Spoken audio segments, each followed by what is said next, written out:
I guess we're good. All right. I took control early, but it played the ID anyway. Okay. And really, it canceled out what the break was short, and it was playing their stuff, and I took control early.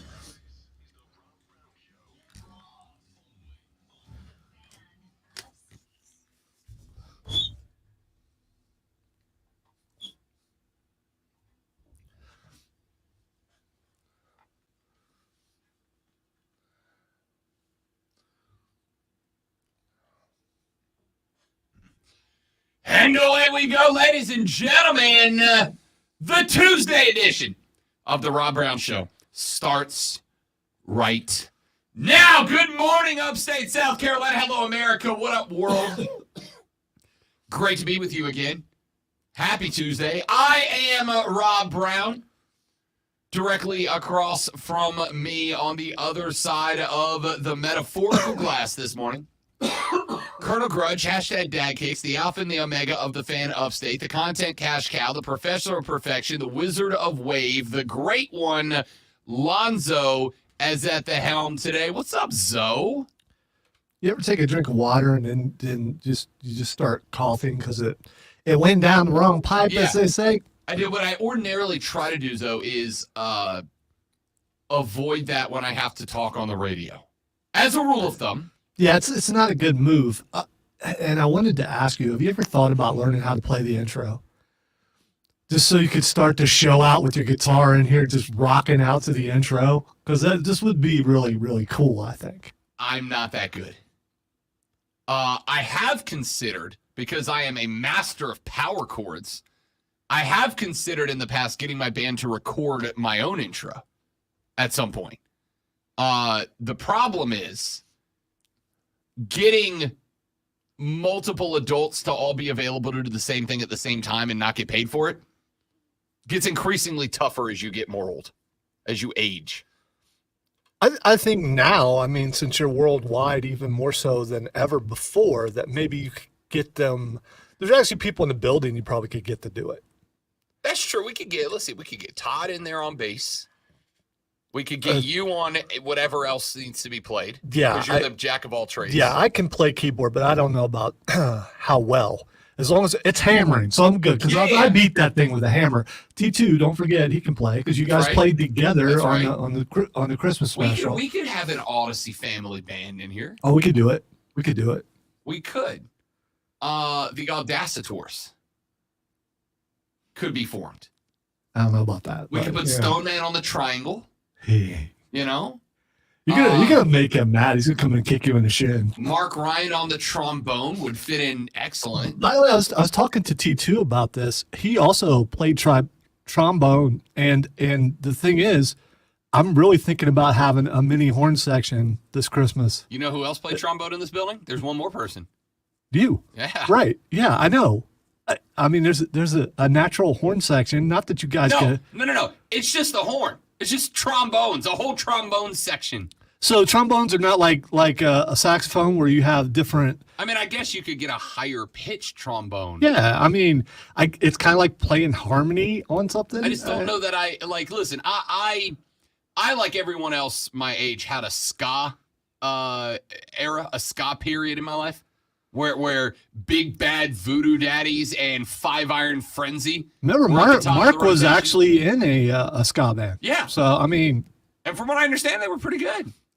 I listened to the band because when he first got here, and he showed me the band. I think it's the Know How or something like that. And I never found where he was actually in that band, but he said he was. So I got to believe him. And it's a cool band. It really is. Amazing. I just want that to all have been made up at this point. Ladies and gentlemen, welcome in. The Rob Brown Show rolls on. A lot of sports to get to today. A lot that we need to talk about on the radio broadcast. The AP Media Top 25 is out and available. And just like in the coaches poll, the Clemson Tigers find themselves at number 4. And it's really no surprise. Yeah, it's really no surprise, as the AP Top 25 traditionally lines up very similarly to the Vegas odds on. And we have gone over the Vegas odds multiple times as far as your national championship winner goes, as far as your playoff contenders go. As of right now, by the way, there has been, Lonzo, movement amongst your national championship odds. There has been movement according to Vegas. Alabama remains your odds-on favorite to win the national championship. They are also the number one team in the country according to the AP Top 25 poll. Ohio State remains second most likely according to the Las Vegas bookmakers. Second most likely to win the title. They are the same in the AP Top 25 poll. Georgia remains third most likely according to Las Vegas to win the national championship. They are also third in the AP poll. But the movement is in the odds. The movement is in the odds. Alabama has stuck at plus 180. Ohio State at one point was plus 320.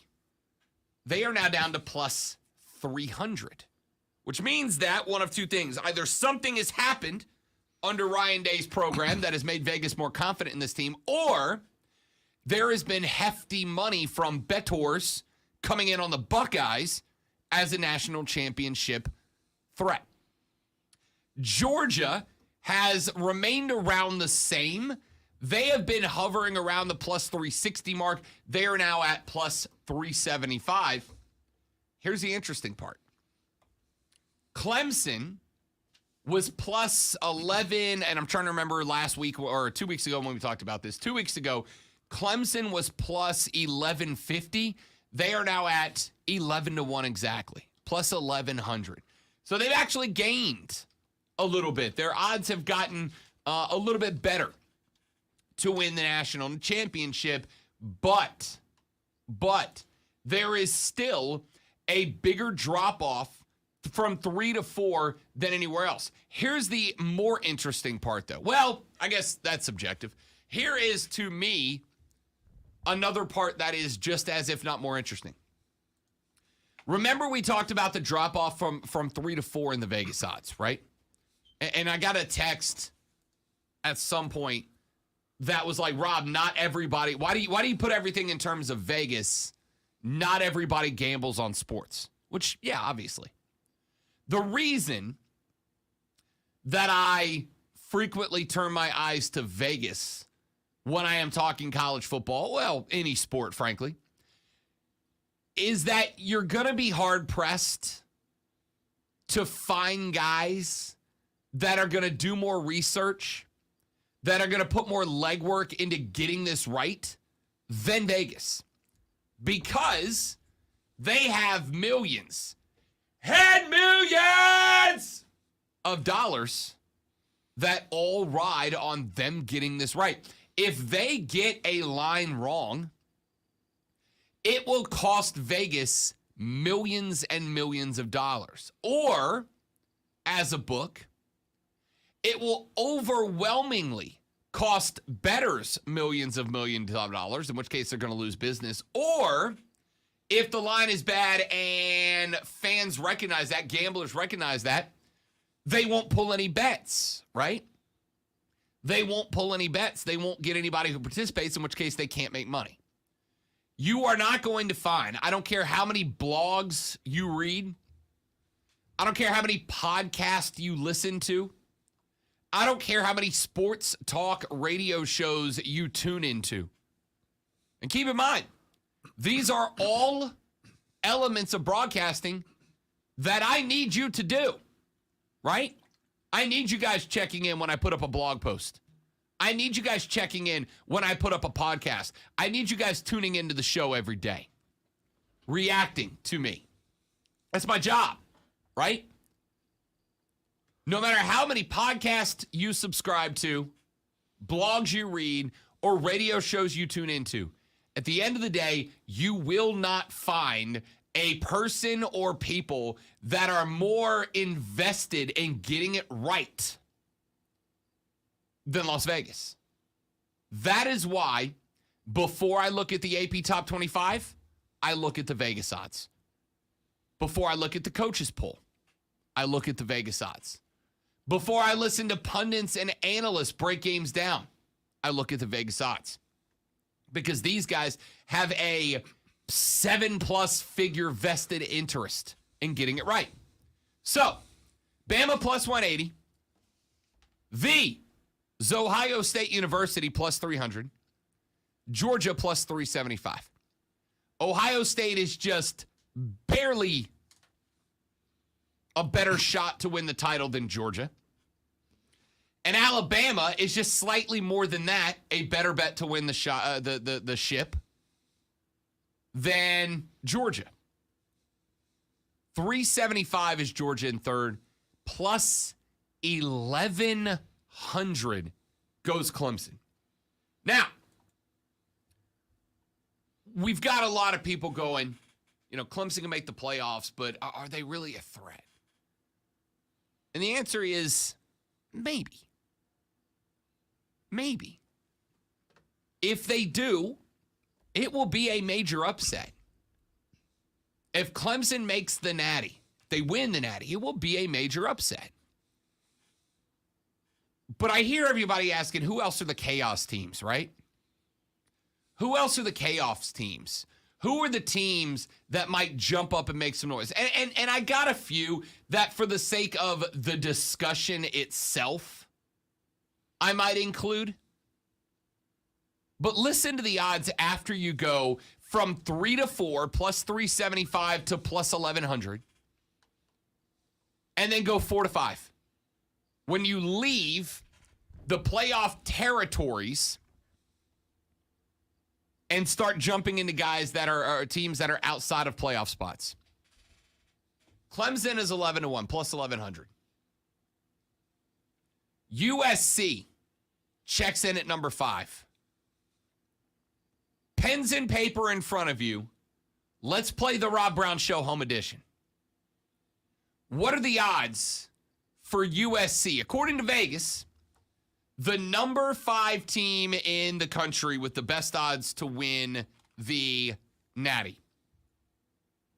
What are the odds that USC, by the way, somehow ranked 14th in the AP poll? You know what their odds are right now at BetMGM? Plus 2,200. 22 to 1. Their odds are half the odds of what Clemson's are right now. So when I get asked, is Clemson good this year? I guess we've got to talk about that subjectively. Vegas thinks that they are twice as likely to win the Natty. Now, before we get too deep down that rabbit hole, do remember that Vegas has factors that they put into their formula that the coaches in the coaches poll and the media in the AP Top 25 media poll do not, right? The media poll and the coaches are ranking based on what? Who's the best team? On the field, who's the best team? Vegas is taking into consideration schedule. They are taking into consideration conference appeal. They are taking into consideration conference championship likelihood. The reason that Alabama is plus 180 and Georgia is plus 375 while Ohio State is plus 300 does not necessarily, before Zoe starts throwing sharp objects at me, does not necessarily say that Vegas believes that Ohio State is just that much better than Georgia. Because keep in mind, Georgia's going to get the benefit of the doubt of having to play through the SEC, even if it is the SEC East, the lesser of the two divisions. But who does Georgia have to play in the SEC championship game if they want to punch that ticket to the Natty? Alabama. They got to play Alabama. Now, Alabama, if they didn't have to play Georgia at the end of the year, most likely, Alabama's probably plus 120, plus 110. right? They're still plus money, but they're probably plus 110. But because they got to play Georgia, they're plus 180. Because Georgia's got to play Bama, I think if they don't have Bama, if Bama gets beat in week 2 or 3, and they become more of a long shot to make it to the SEC championship game, Georgia's odds go from plus 375 to probably plus 300, equal with Ohio State's.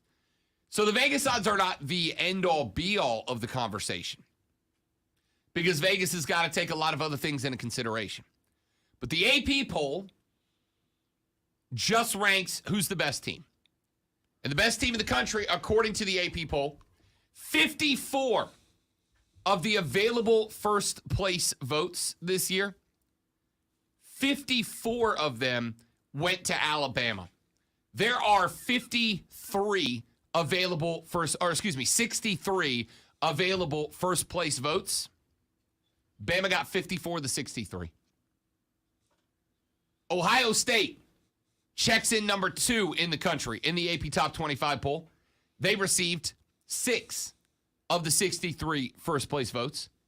Georgia checks in number 3 in the AP Top 25 poll. They received 3 of the first place votes. And rounding out the playoff 4 in the AP Top 25 poll is once again Clemson. Clemson is number 4. Now, here's another interesting thing. We talked about the Vegas odds and how they stack up from 1 to 2, 2 to 3, 3 to 4, and then 4 to 5. A little bit closer in the AP poll. Bama beats out Ohio State for the 1 spot with 1,566 points. Remember, the system that it's ranked here is if a media member gives you a first place vote, 25 points. If they give you a second place vote, 24 points. Third place, 23. Vice versa, down to if you are ranked 25th on a ballot, you get 1 point.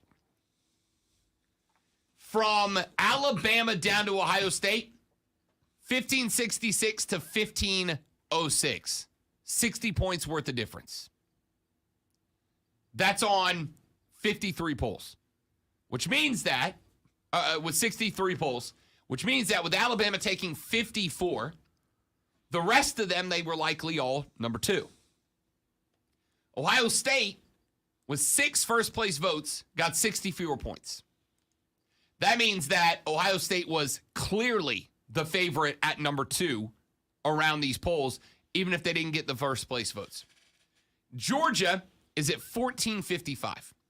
There is a 60-point drop from Bama to Ohio State. There is a 51-point drop 51-point drop from Ohio State to Georgia, which means, Lonzo, that the overwhelming majority of media members who submitted a poll for this, almost all of them, with basically 9 exceptions, had Alabama 1, Ohio State 2, and Georgia 3. It is clear as day to the media that those 3 teams are the best 3 teams in college football. Doesn't mean they can't lose. Doesn't mean they won't lose. Just means they're the 3 favorites. So a 60-point drop from Alabama down to Ohio State, 51-point drop from Ohio State down to Georgia. From Georgia down to Clemson, from 3 to 4, 1455 for Georgia, 1292 for Clemson. So you went a 60-point drop from 1 to 2, a 51-point drop from 2 to 3, and then a 163-point drop from 3 to 4. Now, the Vegas odds say from 4 to 5 is another huge jumping point. Does the media feel the same way? Not really. 50-point drop from Clemson down to Notre Dame. 30-point drop from Notre Dame down to Texas A&M. 4-point drop from Texas A&M down to Utah. 6-point drop from Utah down to Michigan at number 8. Then, from number 8, so Clemson down to Notre Dame is 163 points. And then there is a drop of 30 points, a drop of 4 points, a drop of 6 points down to number 8. After number 8, you're talking about a 250-point drop from Michigan down to Oklahoma, and then about a 70-point drop from Oklahoma down to Baylor. Anytime that you see 2 or 3 of these teams clustered up with a 60-ish point drop around them, 60, 50-point drop, that means that they are pretty level in terms of eyes of the media. It's when you get that big 200-point drop that you know that those teams don't have a lot of believers, right? Because if everybody had unanimous Clemson at number 4, it would have been a 60-point drop-ish from Georgia down to Clemson, right? From Clemson to Notre Dame, it's a 50-point drop. That means that most of the polls had Clemson and Notre Dame next to each other. But it also means that at least a significant number of AP voters in this case, at least a significant number of AP voters had Clemson and Notre Dame further down in the polls than 4 and 5, right? Some folks had to have had Clemson down at 8 or 9 in order to put into play a 167-point drop or whatever it is from 3 to 4 when a consensus in a position usually results in around a 50 to 60-point drop. So it's just something to keep an eye on. The media believes Clemson is in a playoff spot, though a distant favorite to win a natty. And there are also more media members that are so-so on Clemson being a playoff team than there are Alabama, Georgia, or Ohio State making their way in. After Michigan at number 8, you got Oklahoma number 9, Baylor inside the top 10. Oregon and Oklahoma State are 11 and 12. NC State number 13. USC 14. Sparty is 15. The Canes of Miami are 16. Pitt is at 17, your ACC champs. Wisconsin is 18. 19, Arkansas. UK. I told you earlier this week, Stoops was going to have UK as a top 25 team entering the season. Here they are at number 20. Ole Miss number 21, Wake Forest 22, Cincinnati 23, Houston 24, and Brigham Young checks in at number 25. Anything jump out at you when the AP poll was released yesterday, Lonzo? No, I think it's pretty close to what we expected, especially with the coaches poll. I mean, it's not really that far away from that one. And it's preseason poll. And how much does it really mean? And people are celebrating like crazy about a preseason poll, and they haven't played anything yet. Not trying to be negative, but they haven't played anything yet. Yeah, you can project, but until they actually get out there and start playing, do we really know who's below 4? I mean, more than likely the top 4 are right. But after that, who knows? When we come back, Lonzo asks what it means, what it really, really means. I'll tell you what it means, what it really, really means when we come back. Tell you why the preseason poll does matter. It's very simple, and most of you know it already. You just may not know you know it. We'll hit that hard when we come back. My name is Rob Brown. The great one Lonzo's over there. The Rob Brown Show's on your radio. This is the Fan Upstate.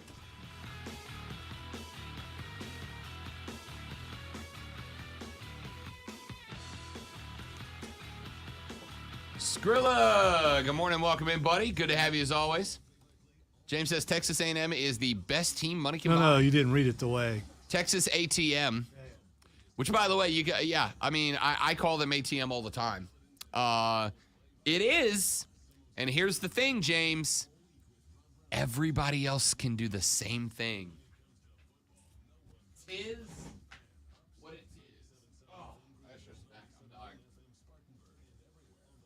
Everybody can do the same thing, James.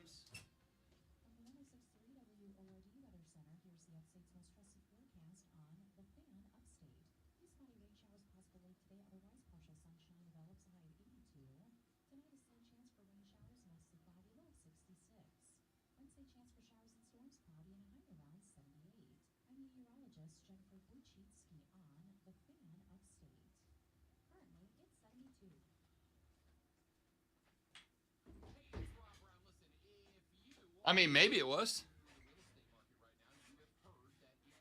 Maybe it was.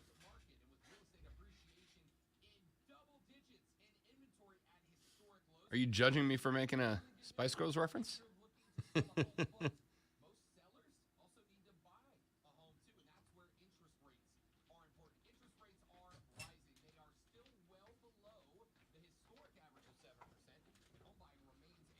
So Kevin Owens just tweeted, I just saw Theory ask Omos to open his water bottle because he couldn't get it open himself.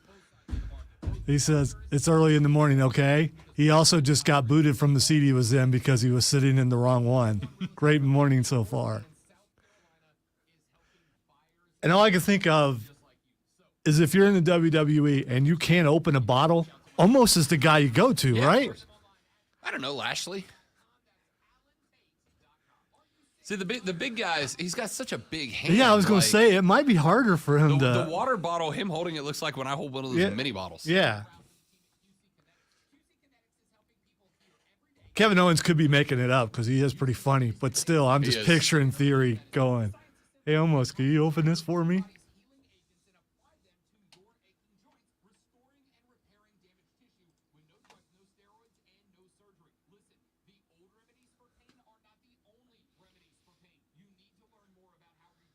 Panama.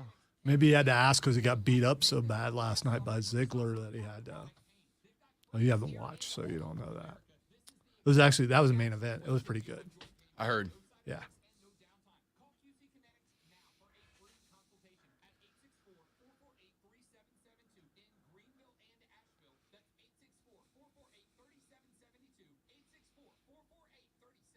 Also, a trash can mysteriously caught on fire last night. I heard that. Yes. I heard there was a couple of and there was a hand movie style tropes. Yes. Yeah. So they're using what they did before, and I did see the clip of Dexter getting trounced by security again. Those guys just appeared out of nowhere. Yeah. Where were they? I'm more interested in who those security guards were. Yeah, I mean, although somebody said they took out Dexter faster than they take out fans when fans. Yeah, it was quick. I mean, he shows up, he comes across the rail, boom. There's like 5 guys on him. If you're a wrestler and somebody jumps the barricade, and you're like Bobby Lashley, you full power those guys. Oh yeah, just put them down. Just like in football. Yeah. You haven't seen videos of wrestlers taking guys out when they come in? Well, the only problem with it, like, did you see the clip of Shawn Michaels? Shawn Michaels was wrestling Stone Cold, and a kid jumped the barrier. Oh, that kid, right that was, and Shawn broke character to help him. Yeah, I saw it. And then Stone Cold starts beating Shawn up while Shawn's trying to help the kid. I'm like, you're a heel now, man. You just double turned us on accident. I guess not. Stone Cold was never a true face. He was an anti-hero.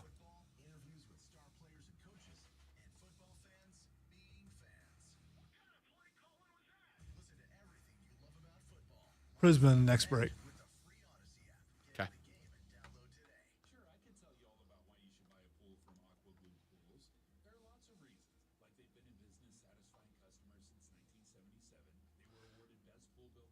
Breaking news. Manchester United forward Cristiano Ronaldo will be allowed to leave if he can find a new club. There you go.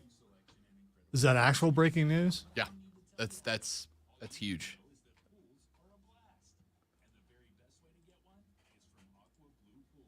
Never going to pretend to be a soccer guy.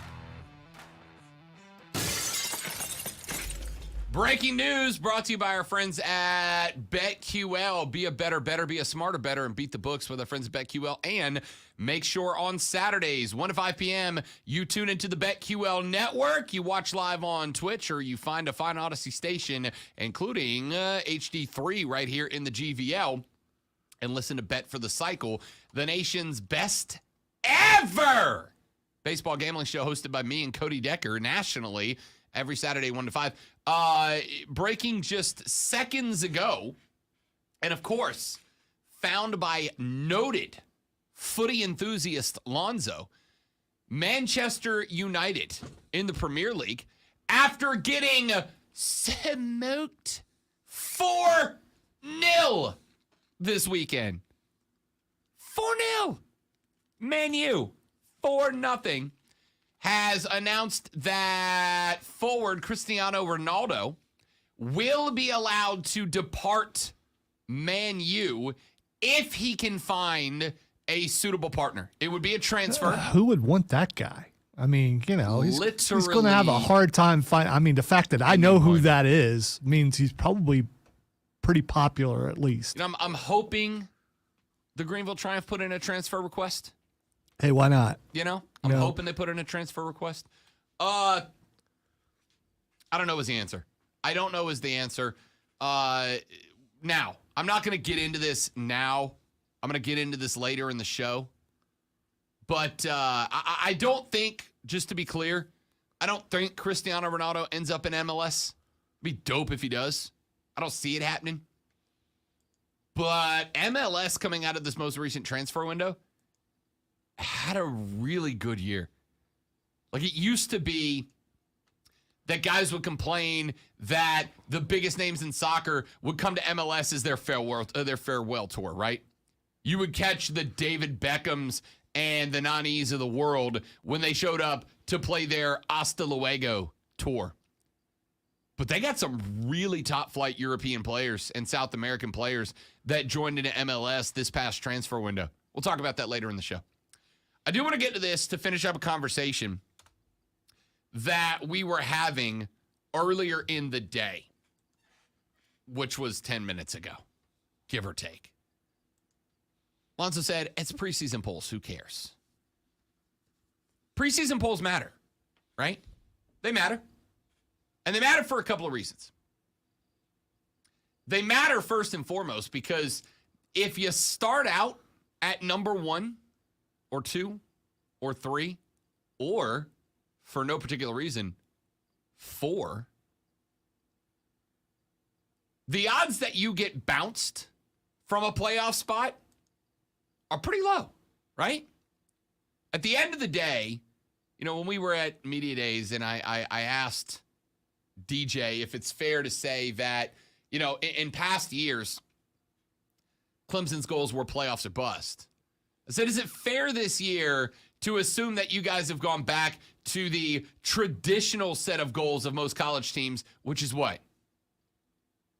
Win your record, win your rivalry, win your division, win your conference, make a bowl game, make the playoff, win the playoff and make the natty, win the natty, in that order, right? Well, if your goal is make the playoff, and I think if you're Clemson, that's a fair goal to make. Vegas thinks you are the clear-cut playoff favorite. Playoff, not championship, playoff favorite. And the AP believes that you are a clear-cut playoff favorite. I don't think it's unfair for Clemson to say our goal is a playoff. Our goal is a playoff, right? I expect lofty goals, and I don't think it's fair to say our goal is a playoff. And if your goal is a playoff, but their goal is championship. They're not going to say our goal is sure playoff. It is. You're coming off a 10-win year and a bowl game win. Great season for 90% of teams, but you're not 90% of teams. You're in that 10% upper echelon right now. I'm not saying natty. I'm saying playoffs. Make the playoffs. Playoffs is the goal as far as I'm concerned. Being number 4 in a preseason poll matters. It matters because if you're number 4, the likelihood that without an L, you're unlikely to get bounced from number 4, right? Even with a weak schedule, I think the schedule plays into that. I do. I think it's possible for them to move down to 5 or 6 if some other teams start playing really well and they look like they're struggling. Here's the only teams off the top of my head. All right, looking at the AP Top 25. The teams that could jump Clemson, that are a threat without Clemson losing a game, are Notre Dame at number 5, except for Clemson and Notre Dame play each other. right? So if Clemson beats Notre Dame, ergo doesn't have a loss, Notre Dame's not a threat. Texas A&M plays Alabama. So if Alabama jumps Clemson, that means Alabama had to lose. They would fall back with an L. Is anybody in the Pac-12 getting more credit for their schedule than anybody in the ACC? Does an undefeated Pac-12 team deserve to jump an undefeated ACC team? I can't say yes to that. So Utah's not a threat. If Michigan at number 8 was to jump Clemson, they would have to beat Ohio State. And right? that won't happen till the end of the year. Sure. Sure. So if Michigan was to jump Clemson, it also means that Ohio State slides down, which means Clemson doesn't move. Oklahoma, out of the Big 12, is the first threat of a team that I say, if Oklahoma goes undefeated, could make an argument to jump Clemson. But they are starting at number 9, which means that in order to beat Clemson, to jump ahead of Clemson, with Clemson being undefeated at the number 4 spot to start, Oklahoma will have to win with a hell of a lot of style points. A hell of a lot of style points. And standing between them and those style points is the University of Texas. Now, do I think that Texas is back? Not necessarily. I think they'll be better this year. Do I think they're back? No. But Oklahoma has got to win with style points. And they've got to win with style points over a game Kansas State team that has given some teams hell at the top of the Big 12. Texas, Iowa State, number 10 Baylor. They got to go to Blacksburg, West Virginia, who I think West Virginia might be good this year. They've got to beat the Pokes. Oklahoma State, also a top 15 team.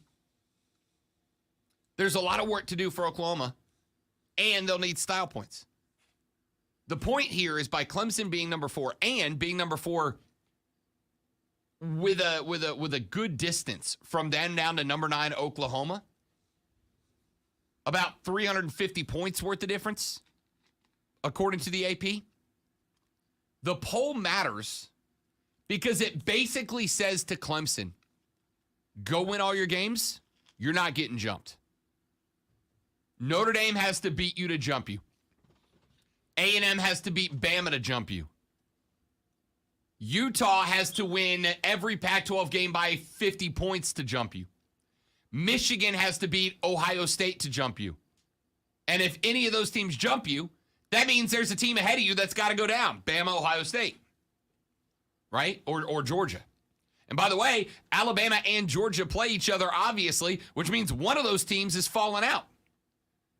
Clemson goes 12-0 and wins the ACC, either Bama or Georgia. Now, might we see a situation where Bama's 12-0, Georgia's 12-0, and the SEC champion drops down? Yeah, but it also means that there's a good chance that an undefeated ACC champion in Clemson would bump up a little bit, jump them, and go in as a higher seed. Doesn't really matter all that much. But it means they'd still be there, right? So I don't know. I hear the take of preseason polls don't matter, and I disagree with it. In fact, I don't know that it matters more to anybody else but Clemson, right? I mean, it's big for Bama and Georgia. Basically said, if both of you go 12-0, play each other for the SEC championship game, and nobody gets blown out, there's a chance we see two teams from the SEC in the playoff again. And it matters to Ohio State because it basically says go 12-0 and beat Michigan, win the Big Ten, you're also in. But I don't know that it matters more than anybody else than Clemson, because at Clemson, if Clemson's number 6, right? They're number 6, they got to go undefeated, they got to win the ACC, and they got to put style points on the board to jump 5 and 4. But starting at 4, you got a head start. How many times have we looked at a preseason poll and some team was ranked really, really high, and then they're out of the polls by like week number 4? That's all I'm talking about. The top guys are there for a reason, and it's an educated guess. It's also, you're looking at, okay, these 3 or 4 teams are in the playoff every year. It's not really that hard to put them up there again. But there are teams that are in there now that won't be in there by week 4 or week 5. Top guys. You're right. You are right. And even with that being true, which it is, Lonzo, $100 bet. Alabama loses a game in the regular season. You taking that bet? No. No. Well, and here's the reason why. Because I don't make the kind of money that would allow me to make that kind of bet. All right, $5 bet. Nah. Ohio State? Here's the Same reason bet, Ohio why. State? No, $5 is still kind of up there. I'm just saying. That's why you always did a dollar bet thing, because All right, dollar bet. Nah, I'm not taking that bet. Ohio State, same bet. My heart won't let me. Georgia, same bet. Regular season. Regular season loss. I'm just saying one. Georgia's loss. lost out of the 3 you picked. Georgia, I think, has Okay. the best bet to lose one. Dollar bet. Pride bet.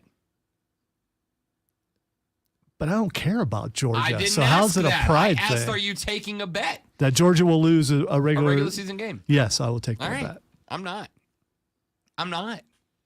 They play in the SEC East. The crossover's not that tough for them this year. I'm not. Right? So Clemson starts at number 4, knowing that there is I'll put it this way. Because I like the Vegas odds. You do know who Georgia plays first, right? I'm not saying Georgia's schedule's easy. They play Oregon Yeah. first. So, I mean, they could very well lose the very first game. No, they can't. They could. No, they can't. Not only can they not lose that game, Lonzo, I will give you Oregon and 4.5 points. Georgia's got to win by 5 or more for me to win the bet. Dollar bet on that one? See, you're starting to put some money on. I mean, when we get past $1 to $2, that's a lot of cash. I just you know? said dollar bet. I'll put $2 down I would actually put $2 on this game, but you've already made it clear that your extravagant radio salary won't allow you to do a $2 bet. No, I'm worried I'm going to get roped into a habit, and I don't want to do that. I don't. Well, all right, here's what we'll do. I'm going to write this down on the show prep sheet. We're going to keep it in the notes. When we get closer to September 3rd, ladies and gentlemen, when we get there, Lonzo, you and I, instead of doing money bets, we'll start doing punishment bets. That's fine. I'm good with punishment Okay. bets as long as a dress is never involved. It's already been done. Not doing it ever again. Lonzo said that sentence and his eyes started rolling back Yeah, in his head for some reason. I'm willing to walk on All that right. one. Punishment bets, and I'm going to go ahead and tell you. The week one, we'll do our weekly picks like we did last year. We'll do our You've weekly been picks. dying to make someone else eat Vegemite. You don't even understand. You don't even know. Punishment bet. I gotta say, I got haggis in my back pocket. That's all. I've had haggis. Have you? Haggis is infinitely superior to Vegemite. Really? Yes. It's that bad. Oh. Yes. It's not particularly close.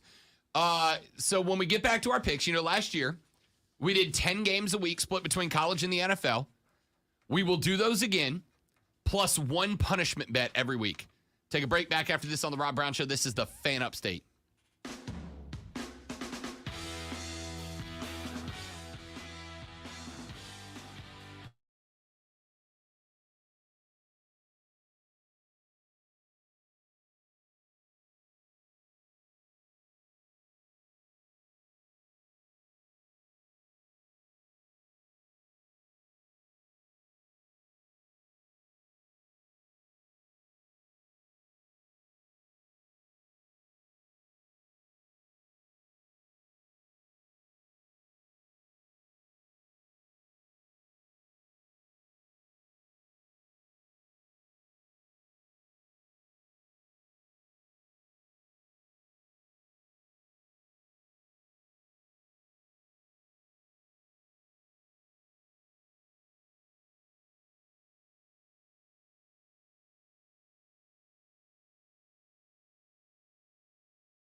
All right, Josh, he goaded me into that. You get that. So, I mean, as far as picking a team to lose a game, and Georgia's been upset by some teams that they shouldn't be upset by.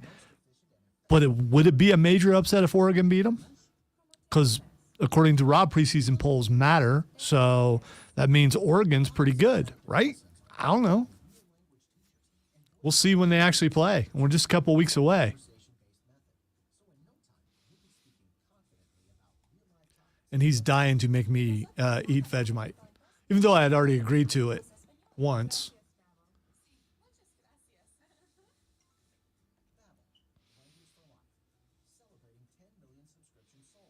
What kind of punishments can we dole out to each other and still have friendship? At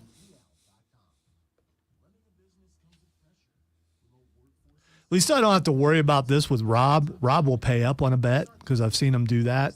There have been people in the past on this radio station who did not pay up on their bets.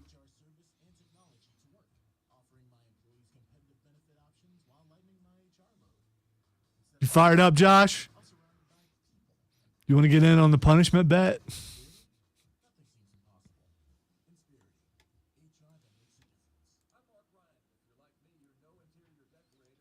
Because I'm sure Rob would have no problem with you getting in on the punishment bet since you're so offended by my, Skrilla. I like it. We can get Skrilla in on a poll. We can do listener punishment bets. 100%. Well, I should check with corporate. Yeah, it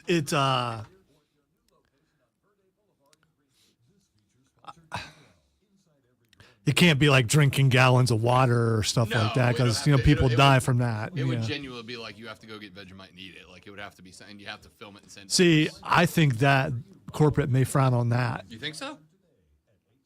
I think like wearing a a jersey you don't want to wear or something. I think they'll be okay with that. But if it comes to intaking anything, I think they'll probably be no.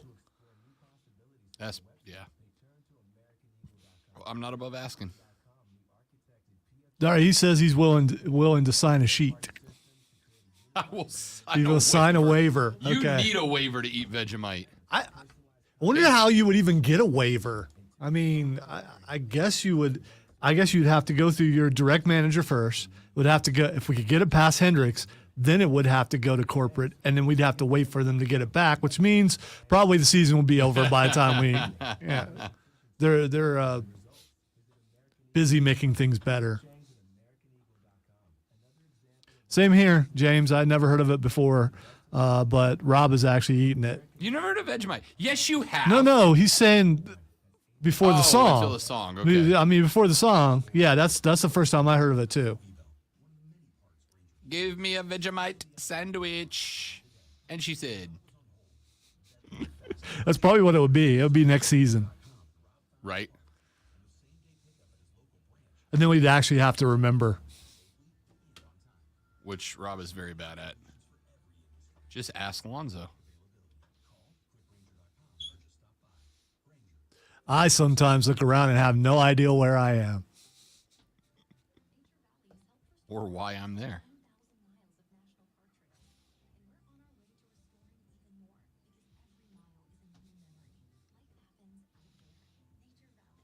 Then there's slight panic when I go, who's that big old head on TV? Oh, no, it's me.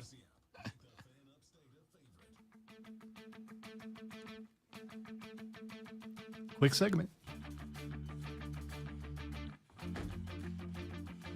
Couple of texts on the Preferred Home Services text line 71307. Start your text with FAN, F-A-N, FAN, F-A-N, and we shall read them on the air. Texter says, Rob, why would you care if Ronaldo came to the Triumph? You don't go to their games anyway. Hashtag too soon? Question mark? Wow, that's brutal. That's cold, bro. That is stone cold. Texter said, Rob and Lonzo, punishment bets. Can we bring the Nerf wall to the Rob Brown show? That is Lonzo's intellectual property. I would let him be that arbiter. I would also say I would be willing to, on a lost punishment here, show up and take the Nerf wall on the Upstate Pulse. Yeah, That's where that needs to stay. I would like to leave that over there and make the punishments over here a little more harsh, because it's sports over here. Ladies over there, and gentlemen, it's like the last time nerds are more fragile. The last time I sat in on that show for a punishment Lonzo wants to make more harsh, Rob from Borderlands showed up with a Nerf Gatling gun. And when I say Gatling gun, when I say Gatling gun, I mean when Rob pulled the trigger before he decimated poor young T2, the gun actually winds up. It's like a mini game, a mini gun in Fallout 4. Yeah, it has to get that rotor going before it starts shooting. And when it shoots, it is nonstop, to the point that when we were done, the first thought I had was, sucks for whoever has to clean up all those bullets. I'd never seen that many. It was insane. Yeah, there was more bullets than there was floor. Lonzo's like, that's not quite tough enough. And those things were friggin' plastic, dude. Yeah, you've never been shot by them. Right, I've never lost a bet to go on the Nerf wall. It was close last time. It was close. I thought I was screwed. People wanted you on that wall. Yep. I got saved by the dice. Take a break. Back after this. Hour number 2 just around the corner on the Rob Brown Show. Tiger Woods in the news today. You golf fans, we'll talk about that. A little more about the preseason poll and more on the Rob Brown Show. This is the Fan Upstate.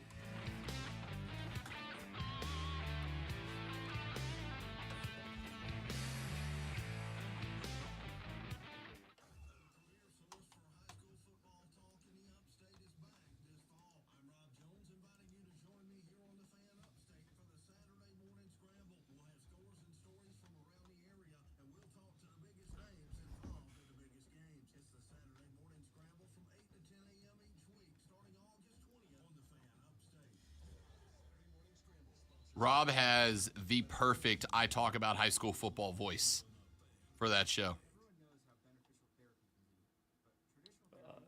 Especially around here. Yeah, there's just enough country twang to it that you're like, yep, you would.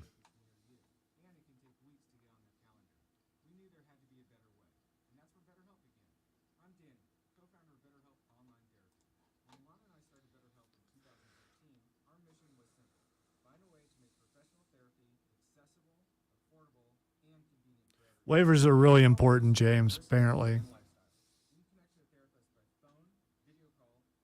I've only ever had to sign one. And it wasn't here. It was at a different radio station, but it's when I tried out for the Greenville Rhinos. This is not a radio stunt, is it? No, I legitimately want to do this. This is not a radio stunt. Everything's a radio stunt. Of course it's a radio stunt. I'm not going to make this team. I'm old and broken, but I still want to go out there. I went out to Burns practice yesterday. And did you feel the punt? No, I told you I wasn't going to. I wasn't about to make myself look like an idiot. James says Rob's punishment for betting he has to visit Jacksonville. No, I'm out. No, I did. I played toss with the quarterback for a minute, and I still got the hands. No worries, but I was watching the boys field punts, and I was talking to Coach Shaw while they were doing special teams practice, and I kept waiting for him to be like, "Why don't you head out there and take one, son?" And I was gonna be like, "No, Coach, no."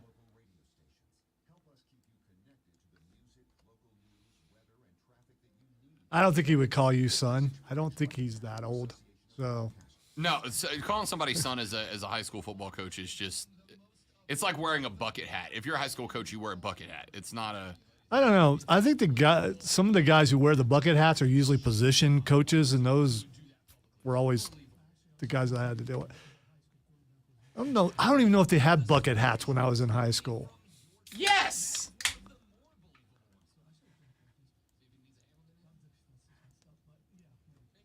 I did tell him that when I start going out to practice, I'm going to get a Burns bucket hat. He's like, I got one for you. It's like, all right, that'll work. I don't know if a bucket hat will work for you. you ever seen a woman with a bunch of rollers in her hair? I think that's what the bucket hat would look like on you. I'm just saying. You gotta have a fat head like mine for a bucket hat. Nah. It doesn't. You gotta have a meat head for a bucket hat. If you were on a high school football practice field, the bucket hat it's the natural. It's like wearing workout shorts and a long sleeve shirt. Even when their wide receivers coach yesterday was in a hoodie, a full out sweatshirt hoodie, not like the new they make hoodies now that are like the really thin material. They're like made to wear when it's hot, but you still want to have a hoodie on. Full out sweatshirt hoodie. Maybe he needed to lose a few lbs. I mean, it's a good way to do it. No, this dude was a friggin' athlete, man. I mean, I guess that's why you're thin. I guess that's why you're still in great shape, but skinny people. I mean, I'm guessing he was skinny. All right, so apparently the bucket hat was invented in 1900. Lonzo's not even that old. Someone asked were the bucket hats 80s or 90s. Although the bucket hat had been popular during the 80s thanks to celebrities like Jam Master Jay and LL Cool J, Yep. It became the coolest accessory to wear during the 90s, which is why none of my coaches wore bucket hats because it wasn't in yet. I think football coaches are born wearing a bucket hat. I don't recall seeing bucket hats on the sideline or for practices till I got here. There's no way that's true. You've just repressed them from your memory. Every high school There are a coach lot of things ever. I've repressed from my memory. Trust me, I've said this before. My position coaches made me push the 7-man sled by myself. My position coach made me run 500 yards of bear crawls during lunch and two-a-days because Lonzo thinks he's smarter than everyone else and also has a smart mouth. There was a kid yesterday that got caught jogging between drills, and at the side of their practice field, there's like two fields. They practice. There's the stadium. There's a practice field, and then there's in the woods field. Right? Yeah, Like I you know. Go across the street up the hill, and on the side of that field is a hill. And when I say hill, I mean like this. By the way, remember I've been there. I know. Yeah, I'm so describing. okay, from the street. all right, I all should right. look at the camera. Yeah. There's a hill like this, and one of the kids that caught slacking had to run up and down that hill like 25 times, and it's 15, 20 You yards. think Kate Bush was running through his mind? I mean, no, because the kid's 16 and doesn't know Yeah. who the hell that is. It's been number one again, so he might.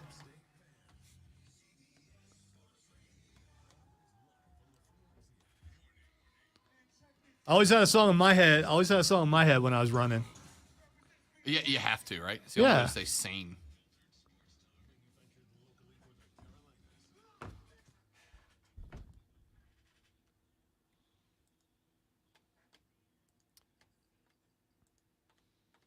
Got to go out to Burns practice yesterday, right? Game number 1 against Brooklyn Casey's coming up this Friday. Wait. We're like 3 days away from high school I football. know. It's Friday. Stinking week 0. Whatever. Week 0. Week 1 is here. So I went out to Burns practice yesterday, put eyeballs on the team, kind of see what the offense, defense is going to look like, schemes for the week. Yeah, do my recon. Yeah? Get out to practice. I mean, I'm just shorts and a polo, right? Like nothing like casual golf wear. I don't miss afternoon in August high school football practice, you guys. It was hot as heck out there. At least now they understand hydration. Back in my day, they didn't understand hydration. There wasn't a whole lot of water breaks. Water makes you weak, son. Exactly. No, coach. It makes me not die. People putting their mouth on the PVC pipe, not understanding how nasty that is. You had the hose hooked up to a PVC pipe with holes drilled in it. And I always got stuck with the one that barely got any water coming out. Yeah. Hated it. But the boys were putting in the work. And a couple of things. Number one, I got mad respect for the coaches that go out there and do that. Not because they're coaching, which, yes, like I admire anybody who takes the time out to go coach kids. It's a respectable endeavor. When you were a kid, didn't the coaches seem ancient? Yeah. And they're not really. No. They're not at all. And they're younger than me. Yeah, they just seem so Yeah. old. I'm out there, I'm like watching the coaching staff, and like 90 of them are younger than me. But when I was in high school, they were all 100. I'm like, nope, they were just 30, Anyway, all of them, long sleeves. The wide receivers coach is in a full-out hoodie. Hoodie! Not like the thin hoodie, not like the mesh hoodie, like the sun shirt with a hood attached to it. I'm talking like it's November and I'm watching football outside hoodie. Maybe it's a psychology thing because the kids can't say it's too hot if they're looking over and seeing their coach wearing a hoodie. Yeah, I don't know, man. I don't know. One kid's got to run up a 45-degree hill 20 times because he slacked. I'm like, oh, man, I got to tell you, Zoe, I am glad I'm going to be in Nixon Stadium Friday night calling Burns football. I'm glad I'm going to be in the press box because I don't got it anymore. Yeah. Anyway. Well, you know what I mean. So I was always that kid who had to do all that stuff because I think they pick a kid to stand out to keep everybody in line. And I was the example. I was very pale compared to everybody else and really stood out. So let's have the pale kid do all the extra stuff. Anyway, Friday night, Brooklyn Casey visits Burns. I'll be on the call right here on the Fan Upstate. Cannot wait. I'm just picturing, and I'll probably be in studio for this just because I like to hang out on the first game, that your first little bit's going to be a little too fast. Nah. It's going to be because the excitement. It's the first game, your first time. Yeah, I know, but still, it's. I mean, just us talking about it, just kind of amped up. Oh hell yeah! And you amped up is scary. Hell yeah! It's high school football, baby. It's Friday nights in the South. You absolutely need to tune in for this game just to support Rob in his very first Burns game. Yeah, I'd appreciate it. If you're hanging out, a little high school football. It's Friday night in the South. It's a rite of passage. I do have to tell you, I was listening to Coach Reggie Shaw yesterday. Broke the team down to open up practice. Right, brings them all over, huddles them up, and I was standing, on the sideline, relatively close, but on the sideline. I'm not on the team. I don't want to get up into the huddle, so I'm standing on the sideline. Coach is breaking the team down. And he gets everybody gathered around. He calls the seniors to the front. And he's like, boys, I don't know if this is set in. I don't know if you've recognized this yet or not. This is your last first day. This is it. This is the last time you will step onto this practice field for your last day. This is it. Or your last first day. This is it. This is the season you will take with you. You've played 4. This is the one you'll take with you. Whatever happens this year from sideline to sideline, whatever happens from week 1 until whatever and whenever and wherever our last game is, this is it. This is the season that you will remember, the season that you will take with you, the season that you will talk about, the season you will tell your sons about, the season they will talk about with their. This is it for you. So come out here and work. Put in the work. Because you don't win Friday on Friday, you win Friday on Monday. And I'm sitting on the sidelines, though, like getting goosebumps again, man. Now, I will tell you guys, I did not play football my senior year. I decided to focus on basketball. I was a better basketball player. So I decided my senior year to focus on basketball. Didn't play football. But I will tell you, my senior year, when we had our first practice, and head coach Mark Tiza brought us all together, and he sat us down in the weight room at Choctawhatchee High School, and he had all the freshies, sophomore, and juniors sit in the back, and he put us seniors on the front bench and gave us his variation of that same speech. Man, if you were an high school athlete, that just hit different hearing that, man. It just hit different when you realize that some of those seniors out there may not have realized what that day was yesterday for them, right? I mean, they've been through fall camp and their 2 days. They've been through all of that. But it gave me chill bumps to watch as the seniors kind of like looked at each other and looked around the field. It was hot. There was no breeze. right? I mean, it was just dog days. And the boys came out. They went through the warm-ups. They went through the stretches. They went through the sprints. They got brought together. And when Reggie Shaw, head coach at Burns High School, said, seniors, this is your last first day. This, your first fall in-season practice, is the last one you'll ever go through. And this Friday's game is your last first game. There are no more first games for you. Some of you will go to college, and some of you will have a college first game. But for your career here, this is your last first game. And when he said, whatever happens this season, this is the season that will be burned into your memory. This is the season you'll take with you. This is the season you'll talk about in this community for years to come. So what do you want to make of it? So I'm standing on the sideline as a 37-year-old man, 20 damn years removed from his high school days. And I had flashbacks. It's 19, but whatever. I had flashbacks to sitting in that locker room with that green practice jersey and those 1970s mesh short practice shorts on after lacing up the all-black Nike Airs for that last first practice of in-season basketball, and Tiza going, this is the season you take with you. This is the one you'll talk about. What do you want to make of it?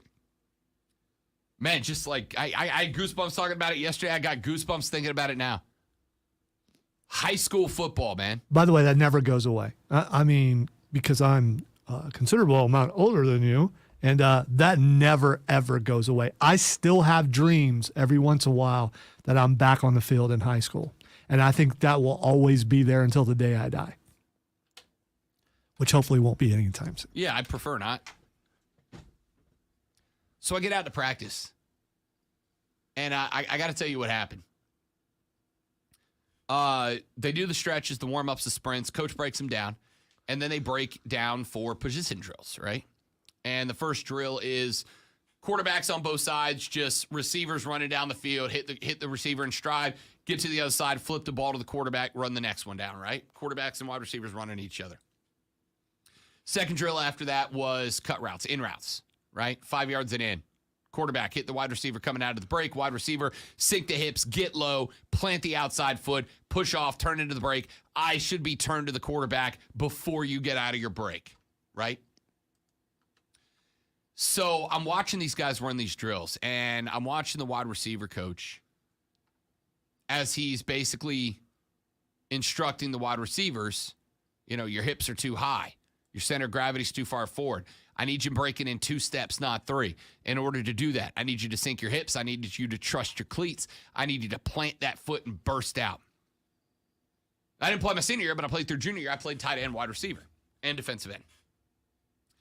And I thought back to that same drill, right? Jeff Peters was my wide receiver coach. And I thought back to Jeff Peters. When Jeff Peters would have us run that drill, he would literally stand behind you, Zoe, and he would grab the belt loops on your practice pants. And when you came out of the break, he would push down on those to get you feeling sinking your hips coming out of the break. And I'm standing there, and 37-year-old Rob Brown, who about sweated out of his shirt, walking from the parking lot to the practice field. Rob Brown standing on the sideline going, I bet I could still do it. I bet I could still sink the hips, plant the foot, and turn inside, right? I bet I could still head shake to the outside to throw the cornerback and get him moving, right? I'm looking at these 16, 17-year-old kids in the prime of their lives, having the time of their lives, and I'm like, I'm 37 and 70 pounds overweight, but I bet I could still sink the hips, hit the head shrug, and turn the corner before he could step up and jump the route. I bet I could still do it. And then I took 5 steps back from the sideline so that Reggie Shaw didn't look and go, Brown, get in there, show the kids how to do it. There was no reason for him to, but I'm like, I'm not even going to give him the shot. But at the same time, there's a little part of you want to do that you want the coach to say, get in there, just because you're out there. Yep. I switched when I got home from flip-flops into my track shoes just in case. And I told Lonzo last thing I left, because last week we were watching, I think Mike Tannenbaum was sitting in on First Take. Every day that Tannenbaum was on last week, what'd they do to him, Zoe? Watch him fall backwards trying to catch that punt, Yep. and he muffed it so bad. They showed a clip of him from his coaching days trying to catch a punt, eating the punt off of the chest, and then falling, tennis shoes over visor, heels over head backwards, looking like a fool. So I told Zoe, and he's like, yo, if you get out there, are you going to field a punt? I was like, no, I'm not. Because the last thing I need is one of the coaches grabbing video of me, like, this will make great content for the Burns High School football. Local radio dude, Rob Brown, fields a punt with a team, and me taking one off the nose and eating boat backwards onto the field to be circulating on social media for a year and a half. And some of you are going, Rob, you're not that big of a deal, right? Yeah, no, I know that.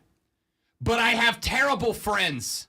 Yeah, we all think we're that big of a deal inside our own head. And yeah, it would be circulated a great deal around here. It would show up a bunch for sure. There's a TV in the hallway. Yeah, we can make that happen. There's a TV in the hallway, right? And on that TV, I know an engineer. I can make that happen. On that TV, all it is like, it's two things. It's news from corporate, right? Whenever they pass new things or our stock valuation goes up or down, I think there might be something subliminal in there that hits us every time we walk by, but I could be wrong. And then the second thing is our local techies put like what's happening with our local station. So there's like, for instance, there's a picture of me that rotates up there from a Triumph game last year holding the championship belt that we have in our rivalry with Union Omaha. It's just local. It's the local jocks and what they got going on, right? I know for a fact that if I'd have gone out there, fielded a punt, eaten it off the noggin, ate boat backwards onto the field and looked like a clown, that thing would have ran on that loop on TV for, I don't know, until my next contract runs out 2 years from yesterday. Not to mention it would have been on the fan page, the Twitter page, Ain't no doubt. The Facebook page. Ain't no doubt. Every time you go to the website, it would have been across the top. It would Ain't no doubt. It would have been a new banner for sure. Ain't no doubt. So there was absolutely a part of me watching these boys get out there and hustle it up. There was absolutely a part of me that's like, you know, coach, I can get out there and run a 10-yard in and show these boys how to sink the hips, right? I can get out there and show them how to break a cornerback holding you up at the line of scrimmage. I can get out there with the DNs and show them a solid rip swim move, a solid bull rush, a solid contain break, a solid up the field contain, how to read the running back. I still remember all of that. I cannot remember for the life of me how to formulate the Pythagorean theorem anymore. But I promise you right now, I could get out there and show them an elite high school level swim move. Still got it, right? Ask me, coach. Ask me. I will put the DNs through their paces. I will show a cornerback what it means to get the forearms broke by a wide receiver who doesn't want to be bumped and covered at the line. They're showing Tannenbaum again. Yeah, but that perfectly... That clip is from 2010! Well, it describes his GM career and his TV career. Right there. That's him. That's him. When he talks about someone, you're like, yeah, I don't... Why didn't you field a punt, Rob? Because it's 2022, and they're showing Tannenbaum eating boat from 2010. That's why. He took his eyes off the ball is what he did. Texas said, Rob, what if you Odell Beckham'd the punt? Yeah, here's the thing. The risk reward there is high, right? Because if I go out there and field a punt, and I read it right, break it down right, get the win right, catch it in the basket right, on the run, if I do all that correct, that's great. That's great content for me, right? That's great content. If I get out there and run the 7-yard in to perfection, catch it, hands up, flash to the quarterback, right? Don't trap it against the body, soft hands, hit it, tuck it away, turn and run up the field. That's great content. I look good. But looking good, safely and correctly fielding the punt is not nearly as beneficial for me as it is awful for me if I eat one off the nose and get knocked to the turf. And then they're pointing at the booth. Oh, yeah. Every day, every game's like, yeah, that's him up there. Oh, yeah. And now welcome Rob Brown. All right, guys, out here at practice. Sorry about the sound. I got the bandage on from where I broke my nose catching a punt at practice last week. Yeah, they could put that video up on the board, too, in the stadium. So that would also happen. Texter said A squared plus B squared equals C squared. Yes, I remember the Pythagorean theorem. No, I just didn't. needed. No, he didn't. No, I swear to you, I did. Now, all right, I didn't. If but you still. ask me, I know A squared plus B squared equals C squared, which is to calculate the longest side, the side of the missing side of a right triangle, right? If you got a right triangle, which is a triangle with a 90-degree angle as its corner, and you need to calculate one length of a leg of a right triangle, then you plug in an A side, a B side, a C side, you square them, and then whatever the answer is the length of the not hypotenuse. What's there's a name for the leg that's opposite the 90-degree angle in a right triangle. See, I know what it is. I just needed an example. I made it all the way through college calculus, okay? Oh, I've never used it. But I don't remember any of that. But again, I was in college in the 80s. So, and you do use simple math, by the way, in radio. A lot of simple math. Learn how to add your minutes and your seconds. But other than that, no. So I remembered what the Pythagorean theorem is. Here's what it was, Texter. I just needed an example of how dumb I am on the fly, and I was so dumb that I used the one example that I actually do remember. That's all that was. That's all that was. Relax. I wish you would have said something about an isosceles triangle, because that would have been really cool. You got what? You got the right triangle, which is 90 degrees. You got an acute triangle, which is when the angle is less than 90, and an obtuse triangle where the angle is greater than 90. I will be 100% honest with you. I do not remember what an isosceles triangle is. Can you spell it? I mean, I can now that I Googled it. Let's see. An isosceles triangle is a triangle that has two sides of equal length. Sometimes it is specified as having exactly two sides of equal length, and sometimes they're having at least two sides of equal length. So if all three sides are equal, it's isosceles. If only two sides are equal, it's still isosceles. And there you go. Take it with you, kids. Like what your buddy plays at the Triumph game. Yeah. It's an isosceles triangle. Way to go, Clay. You've made a legacy. Let's take a break. When we come back here in just a minute, two stories about coaches that are in hot water right now. Two stories about coaches that are potentially facing discipline based on their behavior. I am going to tell you those two stories and then ask the question, you good with it or not? That's coming up next on The Rob Brown Show. This is the Fan Upstate.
Tuchel, for Chelsea, went bananas, went over and was screaming at the fourth official. Well, this happened right after the goal was scored.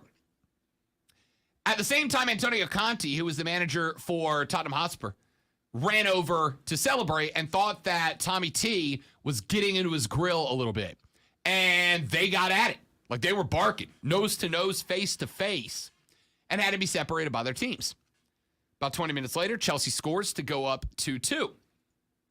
After they score to go up 2-2, Tommy T went running down the sideline to celebrate the goal. Where?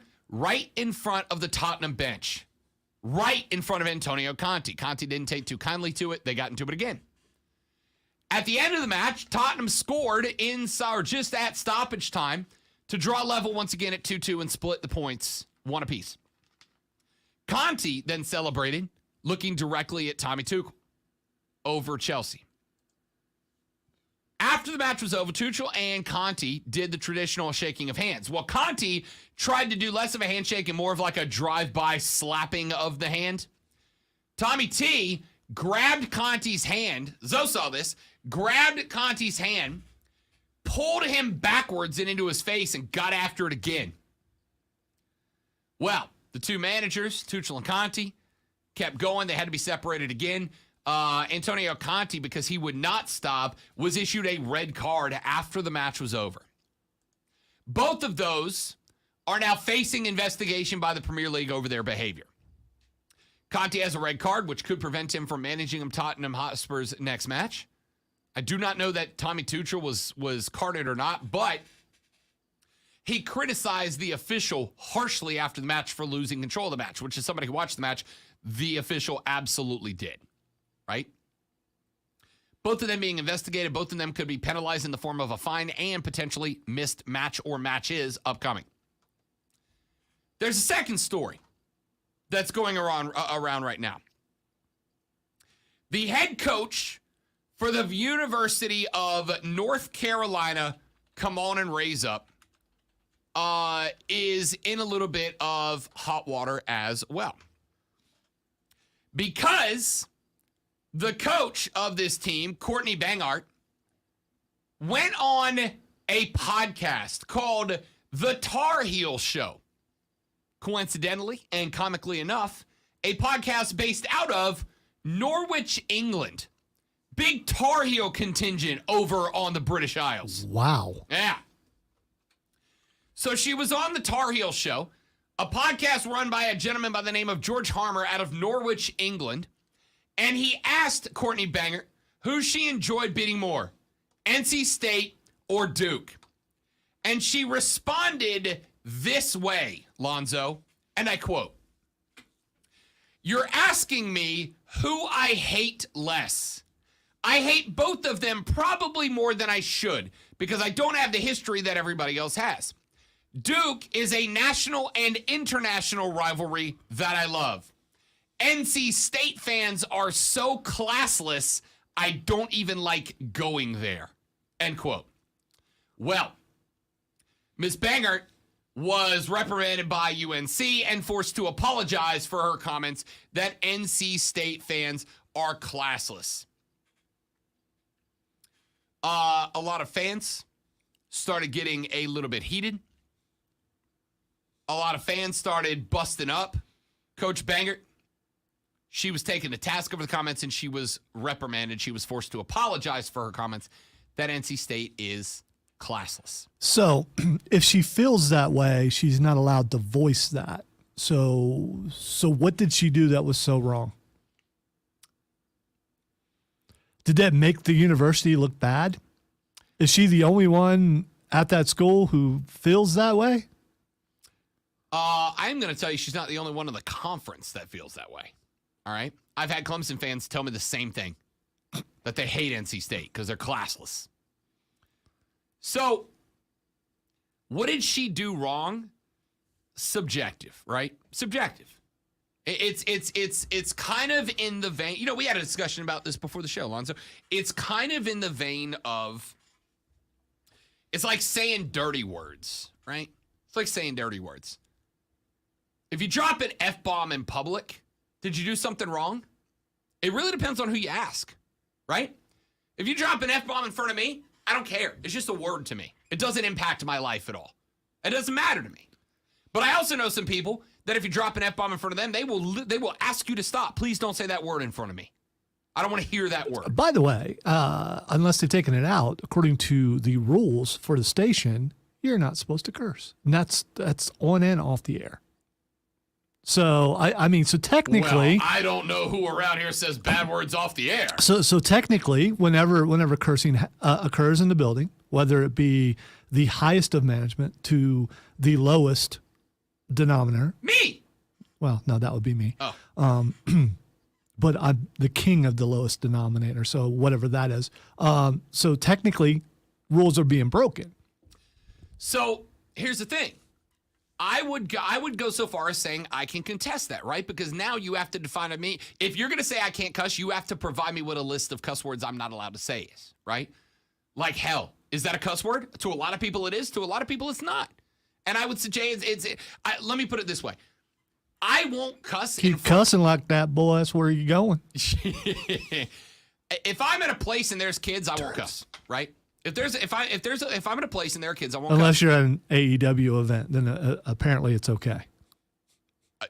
Did I chant cuss words? I'm not specifically pointing the finger at you. That being said, as somebody who won't cuss in front of kids, I will say what the hell in front of your kids, because that's not a cuss word to me. It's just a word. But the point is, it's very subjective, right?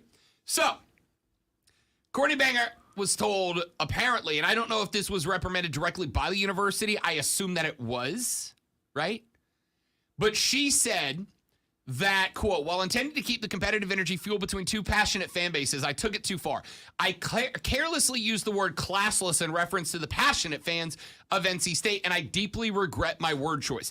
It doesn't accurately depict my feelings, for one, and there is no place for name calling.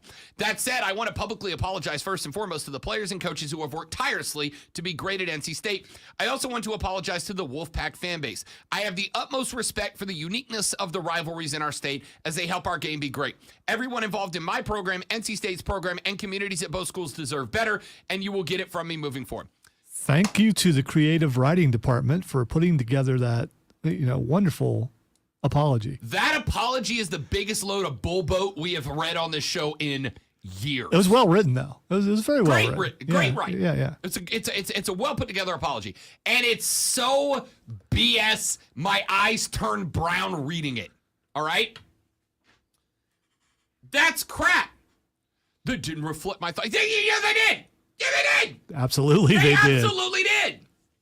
I understand that you can't own it, all right? There are things that I think and feels that I feel that I cannot express as an on or off air personality of this radio station, okay? They just are. There are thoughts I have. At least while the door's open. I mean, you close the door to the office and you can pretty much say, Although the walls are, to some degree. The walls are kind of thin, though. Right. Yeah. To some degree. And it's bugged. We all have to keep things to ourselves, feelings, thoughts, behaviors, and actions, based on our place of employment. But don't tell me it's not how I really feel. Yes, it is. Yes, it is. Question that I have for you guys is this. We have two stories of coaches who popped off.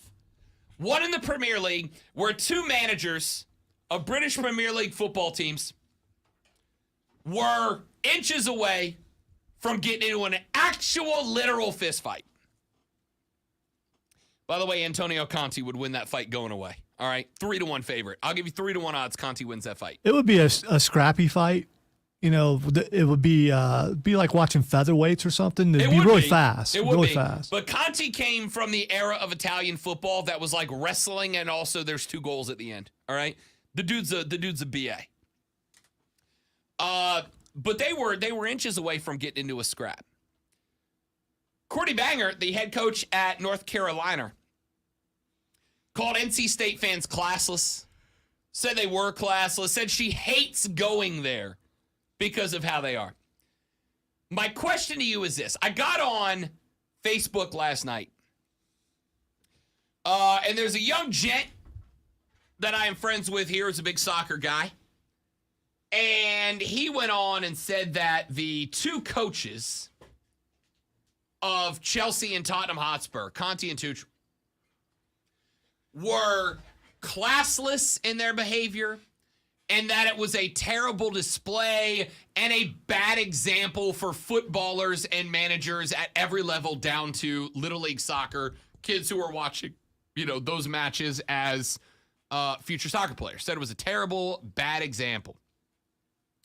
On the flip side, while I was watching the Chelsea match live on Sunday morning, there were a number of fans there after the two coaches got into the handshake tug of war and had to be separated after the match that were like, I love it. I love it. Get him, coach.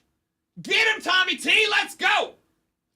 And they loved that their coach had so much fire, passion, and intensity that he was ready to go fisticuffs with the manager of the other team. I'm trying to figure out the class thing because there have been more riots and fights at soccer games than any other sport in the world. Where's all the class when it comes to the fans? I mean, who are a reflection of the teams. I didn't think it was classless. I thought it was interesting. I also think there's a way to solve it. Make them shake hands again. But let's put, I don't know, pick a number, like 8 chain link fences in a shape around them. Texas tornado. So my question for you guys is this. I got a group of guys out there that say that coaches acting like this is classless. It's a bad example. It's a bad look. And then there's another group of guys out there that go, I want my coach to have that much intensity. I want my coach to have that much fire. I want my coach to care as much, if not more than I do. I want my coach to want to win, to want to display dominance as much, if not more than I do as a fan. Which one of those two groups do you fall in? Do you think that Tuchel and Conte are the kind of coach that you want to represent your side, your team, your squad, and be willing to go to defend the logo? Are you wanting a coach like Courtney Banger who will call your rival classless and say that she hates going to their gym because she hates them? Or do you want a coach who's more polite, more classy, more coach speaky? Which camp do you fall in? I genuinely want an answer because it seems pretty 50-50 to me, to be honest. Back after this on the Rob Brown Show. Rob Alonzo and you. This is the Fan Upstate Concert.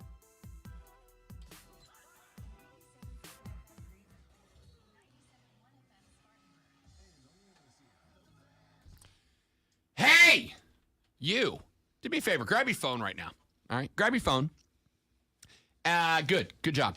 Now, I want you to open up your calendar on your phone, okay? I want you to open up your, just swipe to the left. Your calendar will come up. Now, I want you on that calendar, somewhere on your screen, there's a plus button, and I want you to click that plus button, and I want you to add an event Friday night, August 26th, because I am about to give you a night out with your friends and family that you want and deserve. Ladies and gentlemen, presented by the Ghost Strap Family Dealerships, it is the tribute to the ages. If you love Journey, you cannot miss. Friday night, August 26th.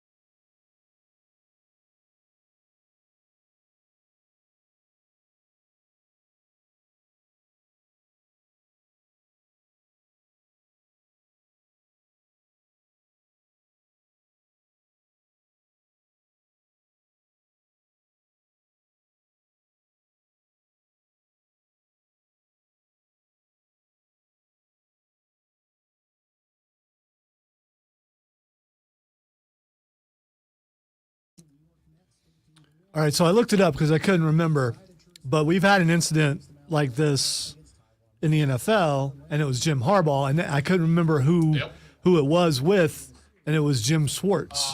That is correct. Who was with the Lions at the time? Yeah, right? yeah. I remember that too. Yeah, it's happened, and it's like that's passion, but get with that passion out of your head coach because we tell these kids to control that energy and that emotion.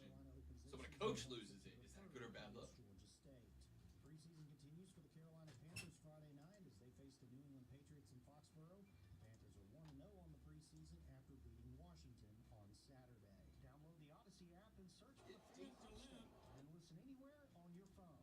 I'm Jason Marks, and that's your Sports Flash on the Fan Upstate. From the Ingles Market Studio. 97.7 FM Greenville. 97.1 FM Spartanburg. And on the Odyssey app. Like you're losing control of your finances? If you owe over $10,000 in back taxes or have unfiled tax returns, we can help you take back control. In-person therapy, it can be difficult to find the right therapist near you, and it can take weeks to get on their calendar. We knew there had to be a better way. $5 and that's when bonus. BetterHelp began. I'm Danny, co-founder of BetterHelp Online Therapy. When Mom and I started BetterHelp in 2013, our mission was simple: find a way to make professional therapy accessible, affordable, and convenient for everyone. BetterHelp works around your schedule and lifestyle. You can connect to a therapist by phone, video call, or even text message. You don't even have to turn on your camera if you don't feel comfortable. And if your therapist isn't the right fit, you can switch anytime with the click of a button. Because BetterHelp is designed for you in mind. See why over 2 million members have trusted BetterHelp for online therapy. Go to betterhelp.com/me-first and get 10% off your first month. That's betterhelp.com/me-first for 10% off your first month. My friend and I are taking a trip to Mexico this year, but neither of us speak Spanish. So we downloaded Babbel and started learning Spanish fast. Want to get conversational in another language in as little as 3 weeks? Babbel's quick 10-minute lessons were designed by language experts to be the most efficient and effective way to learn a new language. ¿Cómo te llamas? ¿Cómo te llamas? ¿De dónde eres? ¿De dónde eres? Babbel's interactive lessons are created by real language teachers and voiced by real native speakers using a modern conversation-based method. So in no time, you'll be speaking confidently about real-life topics in another language. Nosotras vamos a México en 2 días y ahora hablamos español. Gracias, Babbel. Sí, muchas gracias. Babbel, language for life. Celebrating 10 million subscriptions sold. Now try Babbel for free at babbel.com. Just go to babbel.com and start learning a new language today. That's babbel.com. BABBEL.com. Kansas City Steak Company, another AmericanEagle.com success story. Started in 1932 as a family-owned butcher shop, today they're a leading distributor. Superior all-American steaks delivered right to your door, ready for the grill and your taste buds. Nothing that their website and average site wouldn't do. They chose AmericanEagle.com to take their website to the next level. With a dramatic increase in competition and a softening market demand, they had 2 challenges: improve their brand presence and message, and produce a positive return. AmericanEagle.com got to work and executed usability studies and detailed audits of site experience, digital assets, and marketing. The results: an integrated digital marketing and customer experience plan, organic traffic increase of 20%, and a long-term roadmap for success. If you love great steaks, go to KansasCitySteaks.com for website design, development, and online solutions that bring efficiency and results. Visit AmericanEagle.com. If you need a results-driven website, call the team at AmericanEagle.com at 877-WebNow1. That's 877-WebNow1. It's not easy being the one everyone counts on to keep the facility running. It's really hard getting used to seeing the things over the helmets from practice. Oh, the big Yeah. spongy helmets? Yeah, it's just And Stan in Central Indiana, taking control of everything that's under your control. At Granger, we're here for you with experienced branch staff at over 200. it also, yeah, it helps in practice, but you don't wear them in a game. So Which, to some degree, almost kind of doesn't make sense to me, right? Right. Like, if they're so valuable that you mandate they're worn by everybody but quarterbacks in practice, why do we not wear them in the game?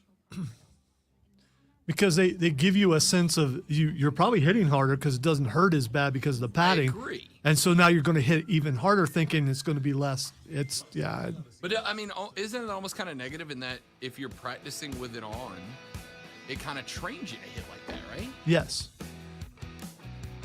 Yeah, I'm glad you brought that up. I want to have that discussion real quick on the air, Lonzo. That's an interesting conversation.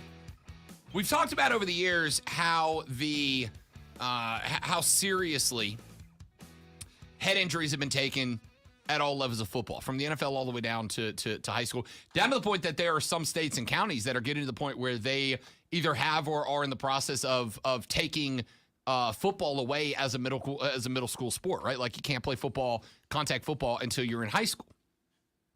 And it's an interesting conversation, I think, to have, because we've seen now the NFL. It's been in college for a couple of years, and now the NFL, during preseason practices and camps, are placing those, I don't know what they're called, but those big puffy pads on top of the helmets, right? They're like pillows that wrap around your football helmet.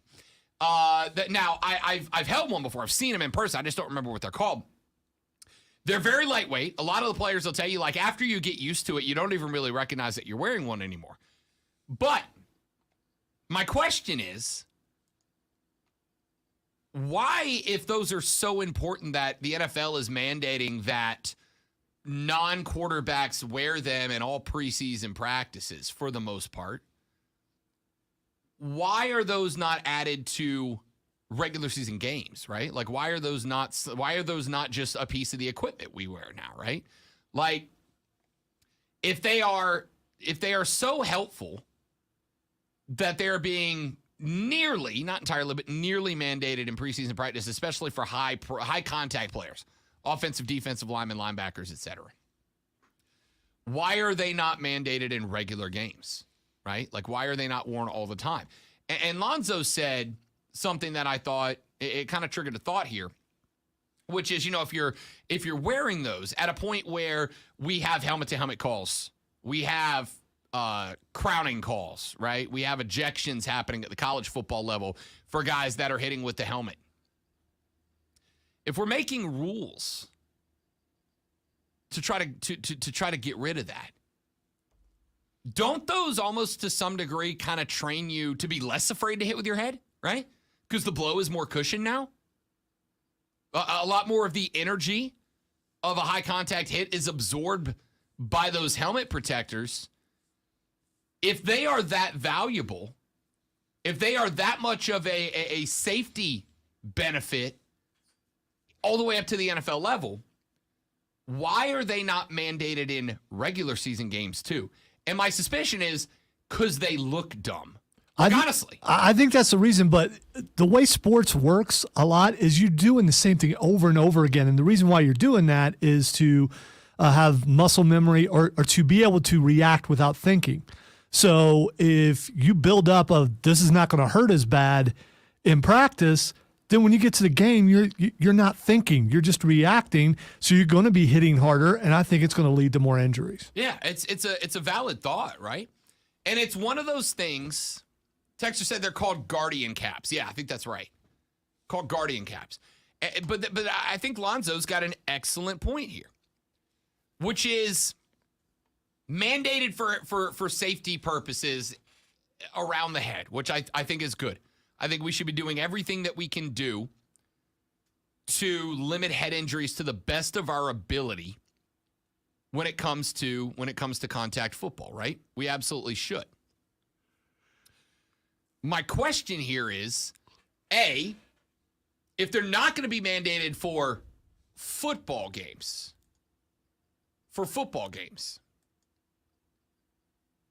why are we wearing them in practice? Because I agree with Zoe, it kind of feels like you're almost training guys to be less afraid to hit with their hat and then taking away the thing that makes them more comfortable to lead with the head.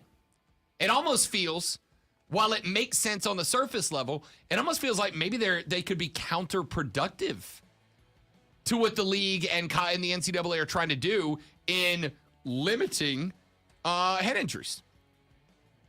Does that make sense? Or am I overthinking it? 844-FAN phone. 844-326-3663.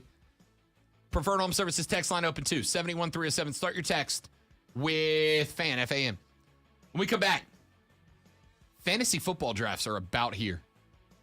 I got 2 running backs that I think you're going to be able to get at a steal that I think will help you win your league.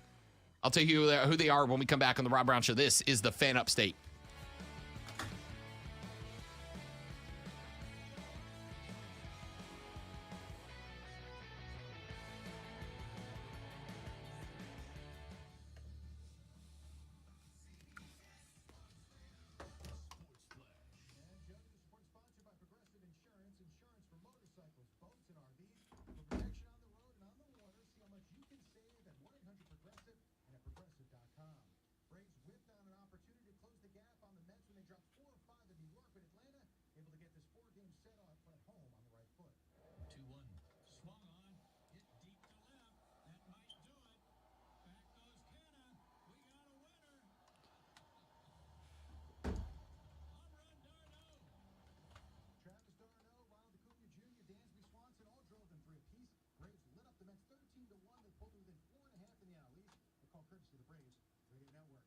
for the Dodgers blanked the Brewers 4-0 before the game, though. They lost Walker Buehler for the season thanks to elbow surgery. Orioles erased the Blue Jays 7-3, pulled them within a game and a half of a playoff spot, and the Rays sent the Yankees to their 10th loss in 12 games, 4-0. Sixers and Ben Simmons reached agreement on a settlement after Simmons filed a grievance to recoup a portion of the $20 million the team withheld from him as a result of his failure to play last year. Exact amount will be kept confidential, and the Bucks have agreed to a one-year deal with outside linebacker Carl Nassib. I'm Marco Valente. Hey, it's DA. Be sure to listen to CBS Sports Radio at home. Ask Alexa to play CBS Sports Radio.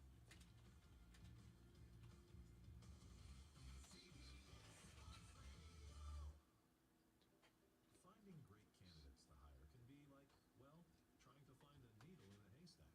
Sure, you can post your job to some job board, but then all you can do is hope the right person comes along, which is why you should try ZipRecruiter for free at ZipRecruiter.com/radio.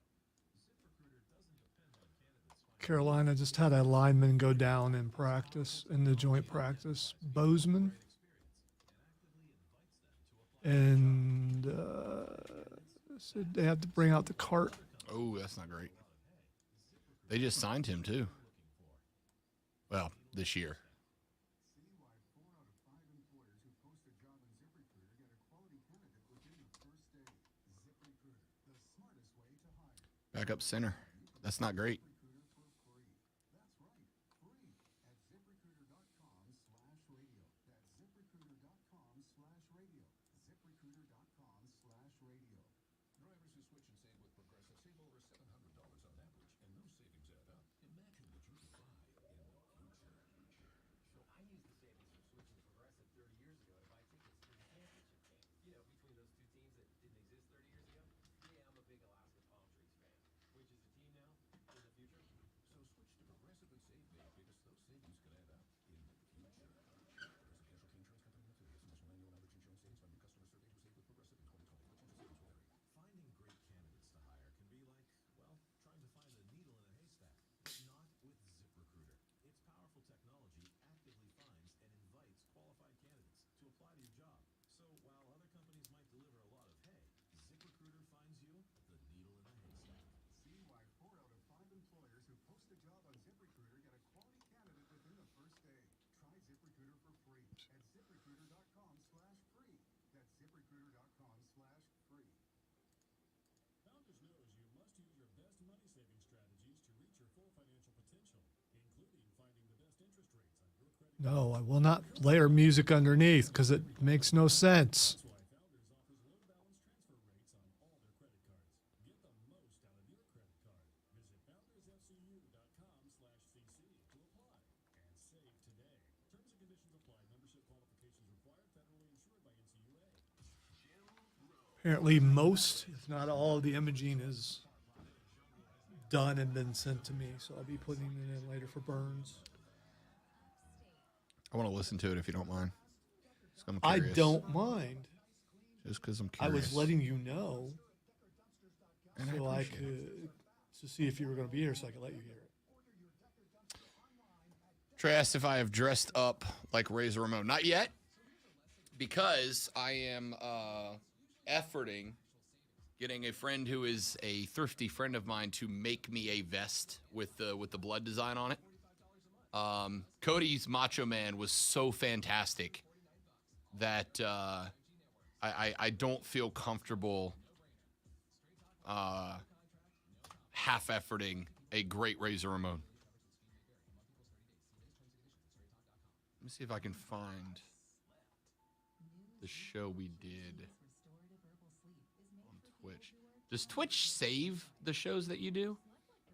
I don't know. I know I'm on Twitch now, but I never really looked at it. Yeah, they do. All right. I just do it for the kids. You know. This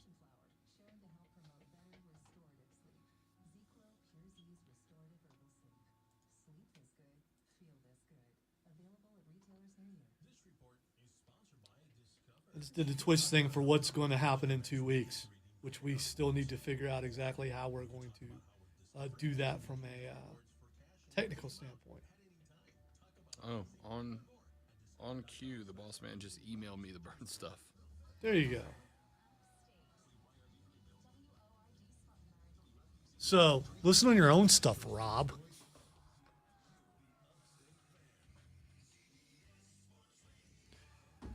I always listen anyway because there might be a little tweaking that needs to be taken care of.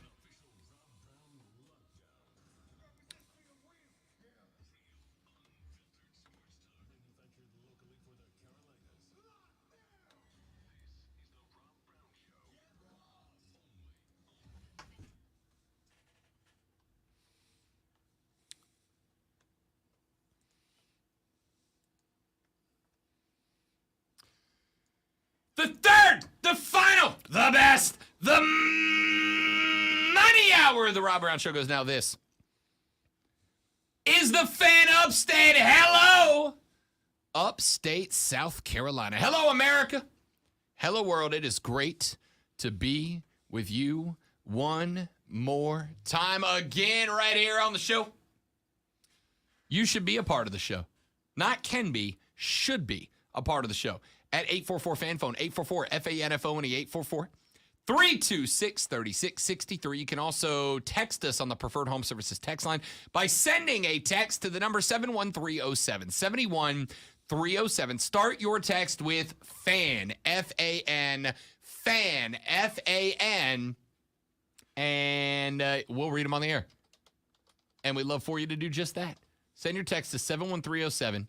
And we will read them live on the air. Start them with fans so that they filter through to me, Alonzo, and we will make you famous-ish, kind of. Like 15 seconds of fame, you know? Let's talk fantasy football for just a brief second, shall we? Running back is where we'll start this year. Everybody wants to go quarterback, and we will go quarterback. We'll get a quarterback draft guide down. But I always start with sleepers. You guys know at this point. You guys know the names, yeah? You guys know the names. You guys know the ones you want. Now, we're talking about guys you're going to be picking up in round 14. We're talking about creating a little bit of depth to your team. We're talking about picking up guys that when your main guy goes down or is on a bye week, you want to be able to plug somebody in there that's going to give you a chance to make up those points. I got a couple of running backs for you that I consider sleepers. A couple of running backs for you that I consider really, really good pickups. I am going to start with one that really kind of inspired me to do this segment because it gets to let me mention Travis Etienne. I'm going to go ahead and tell you right now. Travis Etienne's skill set works beautiful with Doug Peterson's offense. Travis Etienne's skill set, go back and think about what Doug Peterson's Eagles teams were when he won that Super Bowl. And think about the way that the run/pass catching out of the backfield scheme was set up on Doug Peterson's squad. And tell me Travis Etienne doesn't fill that mold beautifully if he stays healthy. Part of the reason Etienne is going to be available for you late in this draft is because there are a lot of people concerned about the injury bug. And it's a fair concern to have. But Travis Etienne fits beautifully into what Doug Peterson wants to do. Then I look down the schedule for the Jaguars. As schedules go, it's not awful. It's not awful. You open up with the Washington Commanders, bum, bum, bum, bum, bum, bum, out of the gate. You got the Colts back home. You got the Chargers, who will be good.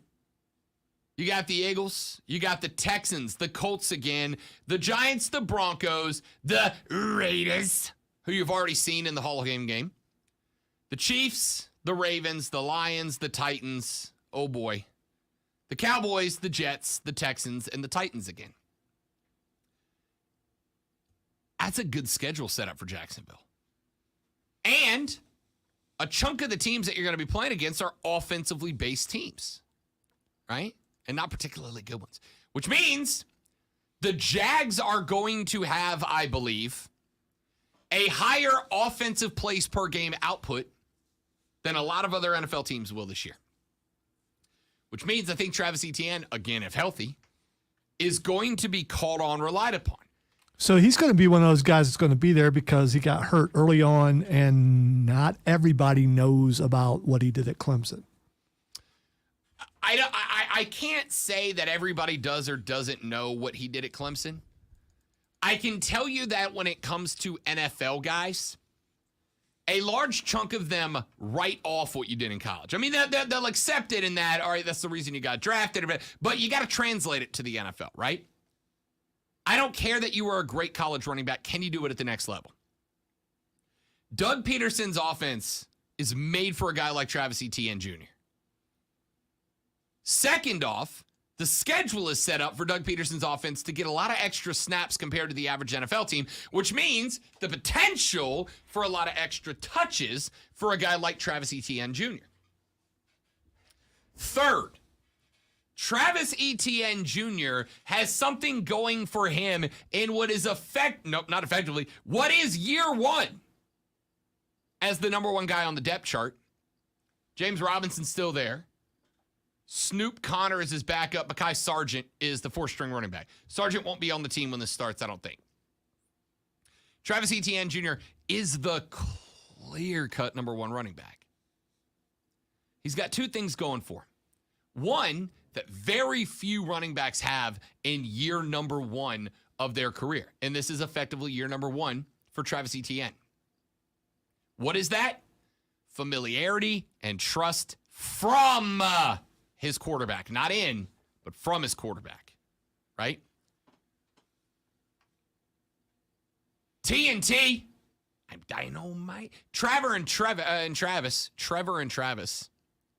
obviously are going to have a chemistry together that the overwhelming majority of rookie/second, by the way, I said it, I'll say it again.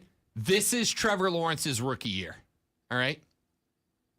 Herb ruined it for him last year.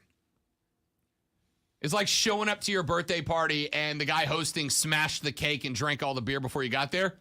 You throw another party, and that's your birthday party. Herb ruined Trevor's rookie year. This is Trevor's rookie year to me. Travis was banged up. He couldn't play. This is Travis's rookie year. Very few rookie quarterbacks and running backs have the type of chemistry together that Travis and Trevor have with each other. Travis Etienne's going to have decent rushing numbers. He's going to have, I think, really good pass-catching numbers out of the backfield because if you are going to have a check-down guy, you want it to be a guy that you know, that you have chemistry with, that you have timing with, and that you trust. And granted, Trevor and Travis didn't play with each other last year. Doesn't matter. They spent enough time with each other in Clemson that they know each other exceptionally well. They have a benefit going for each other that very few running backs and quarterbacks do, especially this early in their career. The third thing that Travis Etienne Jr. has going for him is that Trevor Lawrence's wide receiver core ain't that great. It's just not that good. Their number one wide receiver, they just signed out of Arizona, Christian Kirk. Christian Kirk. Now, Christian Kirk is not coming off of a bad year by any stretch of the imagination. He was targeted 103 times. He caught 77 of those balls. He turned those in for 982 yards and 5 touchdowns on the year. Now, are those necessarily numbers that I think generate the contract that he got? 4-year, 72 mil, could be up with 84 mil when it's done, and 37 of that guaranteed. And that comes after a year, remember, in a pass-heavy Arizona offense, right? Do I think Christian Kirk is a 4-year, 72 mil, 37 guaranteed, 84 with incentives guy? No! Which means that Doug Peterson does not have the best complement of wide receivers he's worked with in the past, which means that, A, Doug's going to rely on the run, meaning Travis is going to get opportunities. And B, when Trevor does drop back to spin the bean, he's not doing it to anywhere close to the most reliable set of wide receivers in the league. And let's ask Sam Darnold,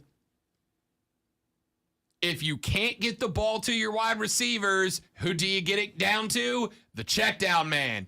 Who's the check down man in Doug Peterson's offense? Travis Etienne. Does Travis Etienne have a good quality pass catching skill set out of the backfield at running back? Yes. Travis Etienne is going to be available for you in the double-digit rounds of your NFL fantasy draft. He's a good pick. And I'm not just saying that because Clemson fans want to hear it. I'm telling you that as an NFL guy. Travis Etienne has everything lined up for him to be Trevor. Nope. Travis Etienne has everything lined up for him to be successful. I don't think Trevor Lawrence does. The wide receiver core is not as good as it should be for this young man. But if he's going to get stuck in a passing offense that requires him to check down, he does have a great check down option in Etienne coming out of the backfield. Give you another guy, and I'll bring Lonzo in on this one. Here's a name I'm intrigued by. And probably after Travis Etienne Jr. But I'm really interested, Lonzo, in Clyde Edwards-Helaire this year. I'm really interested in Edwards-Helaire for a couple of reasons. Number one, Edwards-Helaire last year, in some clutch spots, some third and shorts with high-pressure games on the line, Edwards-Helaire was a workhorse, right? Got good touches. But the second is, and this is where I bring Zoe in to address it, Kansas City's offense without Tyreek Hill has to change. It's still got Patrick Mahomes. He's still going to sling the rock, no doubt. But without Tyreek Hill, the offense does not stretch the way that it used to. And it's not a shot at Kansas City. That's a compliment to Tyreek Hill and his speed. And without that speed, the Kansas City offense is going to be more horizontal than it is vertical for the first time in a number of years. In order to make the field as vertical as you can make the field in that offense without the speed of Tyreek Hill on the outside, you have to pound the rock. And I don't think Kansas City has had to pound the rock in a couple of years. They have to pound the rock. They have to keep linebackers moved up, whereas that wasn't necessarily the case in the past. They have to keep cornerbacks honest, as opposed to cheating back to try to cover up Reek. They have to keep these guys honest to give the wide receivers more opportunity to work on the outside this year. The guy that does that at running back, as much as you are going to love seeing Juju Smith-Schuster and Marquez Valdez-Scantling in the dashed last name receiver core, it is going to be up, in my opinion, to Clyde Edwards-Helaire to be the workhorse, to keep defenses honest, so that Patrick Mahomes does have options down the field a little bit, Zoe. I am not that confident in Edwards-Helaire. Here's also the thing. I know people are worried about the Tyreek Hill thing, and it should put more on Edwards-Helaire. I don't think he's that guy. When Kareem Hunt was there, he was that guy. When Andy Reid has had that kind of running back, he's used the running back position more. I don't think he used it as much last year, and I don't know that they had that kind of confidence in him. Is he capable? Probably, but I'm not ready to believe that that's how it's going to be. If you look at what Patrick Mahomes did in the first preseason game, I think he hit like 7 receivers in his only drive to a touchdown. So there's going to be a lot more guys open because Tyreek Hill is not there. And this could open things up for Edwards-Helaire more because Tyreek Hill is no longer there. There's no longer a focus. So defenses are not going to know who they need to double and things like that. But I also look to see Sky Moore also be in there and take some of the passes and things that maybe Edwards-Helaire would get. You know, I'm intrigued here. He's kind of a Debo guy. I'm intrigued here because Sky Moore is a Debo guy. He's kind of that running back wide receiver hybrid. Also returns kicks and looks pretty good at it. But here's the thing: if he's that valuable to the offense, he's not returning kicks, right? You only See, send him back there. Tyreek Hill was returning kicks. Right, some but Tyreek too. Hill was a wide receiver. I'm talking. If you got a guy like Sky that you think is that valuable, is McCaffrey, Kamara valuable? Both those guys return kicks, right? McCaffrey and Kamara both return kicks, but like a few in big pressure situations, right? You're not sending them back there to get pounded every time you get a punt. Juju Smith, we know what he did. We know what he did in Pittsburgh. We've seen the guy play. We know what he's capable of. Valdez-Scantling is a little less talented than Smith-Schuster, but he's still good. Mecole Hardman is, to some degree, going to be the Reek fill in there. But none of those guys have, oh, God, 10s over there, double high safety shaded to that side of the field speed, right? Not one of those guys have that. They all have excellent pass-catching ability, no doubt. But I still think more than ever before, Andy Reid's offense is going to demand keeping cornerbacks, keeping safeties honest. If you drop the last line of defense 10 yards deeper than they might otherwise be to protect against getting roasted by Reek, right? Reek ain't there. I need to make sure those guys are staying up, open, and honest so that other guys like Smith-Schuster, Scantling, Sky Moore, etc., can get down the field. Because you've got a very good top 3 wide receiver list. By the way, Josh Gordon is buried on that receiver list too. And made some decent catches in the preseason game. I look at that. I'm still a little shocked that he's still on the team. So A little bit. he's kept it clean, so to speak, so far. I am intrigued. It's a good wide receiver for Kansas City. I'm not saying it's not. Patrick Mahomes is lucky to have this receiving core. What I'm saying is without Tyreek getting vertical the way that only Tyreek Hill can in this league, you're going to need a running back to keep the field centered.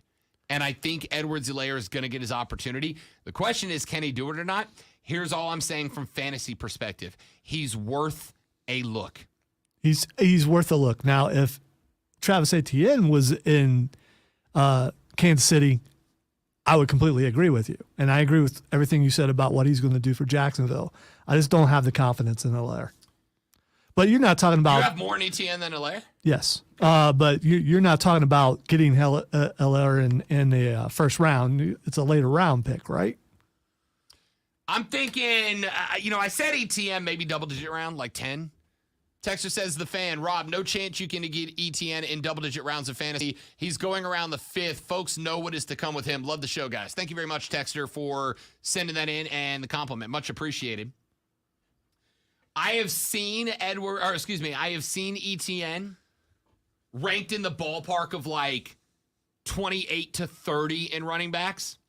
I think it's going to depend on if there's an RB run in your fantasy draft. If you see a hefty RB run, especially if you're in a PPR league, a points per reception league. You get an extra point when you catch the ball. If you're in a PPR league, ETN is going to sky up that list because he's going to get a lot of looks from TL16, right? If you're not in a PPR league and there's not an early running back run, ETN might be available down near 9. Point is, if you're getting deep and you got a second spot to fill up, ETN's absolutely worth a look. Absolutely. Edwards-Helaire, I think you're getting as a 9-10 round guy. I think you're getting him later in the draft again, unless there's a big, he's got less PPR potential, right? He's not going to catch as many out of the backfield as Travis Etienne will. So you lose a little bit of value there if you're in a PPR league. He's probably not going to get as many chances to catch and run around the outside for bonus yards for you. But I think he's going to get every bit that touches.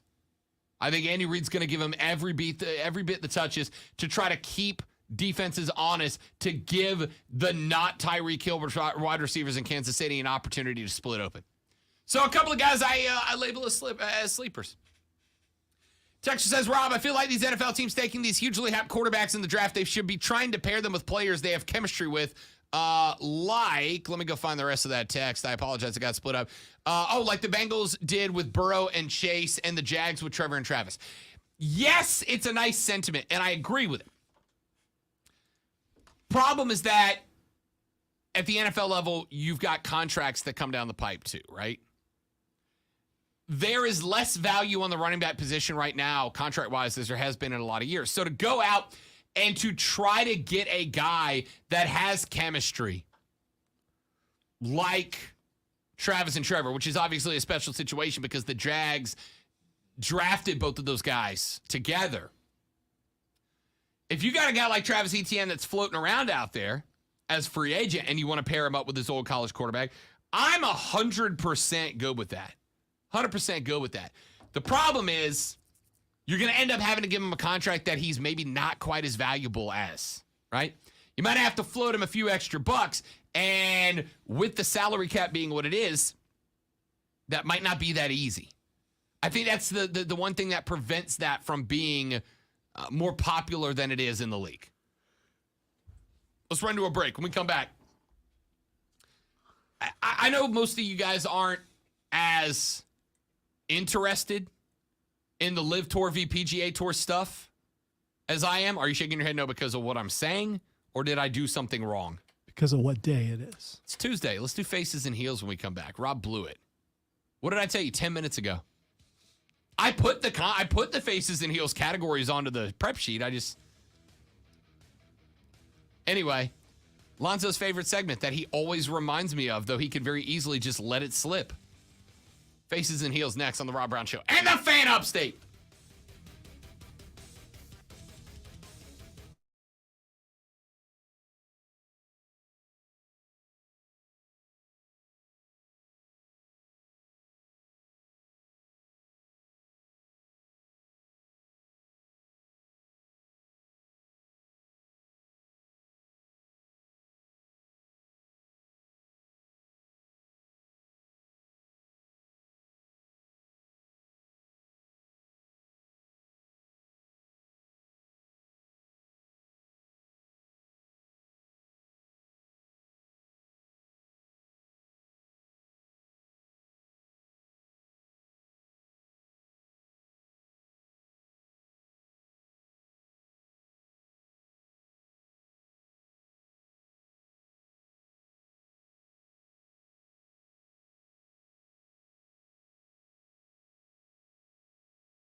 Dun-dun-dun-dun, dun-dun-dun. All right, let's check back in on the chat. Marketing might be why I'm not read up on it, but it might have the same backing as the cowboy collar. Slight medical backing, barely backed. I would assume the Guardian caps do more to protect players than cowboy collars and its predecessors. I have no clue. I don't either. But if the NFL has enough info that they made the decision to put them on the players, like, why would you go, yeah, we want these in practice, it'll be healthier and safer, but not in games? And I think Will hit it, which is you can't see the logo with the Guardian cap. But you can make Guardian caps with the logo on them, right? Yeah, you can. You can make them, you can screen print the logo right onto them. Still have the logo on the helmet. Have you seen, all right, so James, I saw this during the break. Somebody tweeted it to me. Bud Light has put out there, every year, like if you go to certain markets, you can get cases of Bud Light with your, like a team theme, right? The Panthers on the side says, Go Thurs. Apostrophe T-E-H-E-R-S. Go Thurs. I hate it. How hard would it have just been to print the P-A-N on the front? Such a bad look. Sounds like a Minnesota fan with a lisp. You'll have to think about it. Same thing as what? I said it sounds like a Minnesota fan with a lisp. Yeah. Go Thurs. The Golden Gophers. Gophers. Although Minnesota accent probably sounds that way anyway.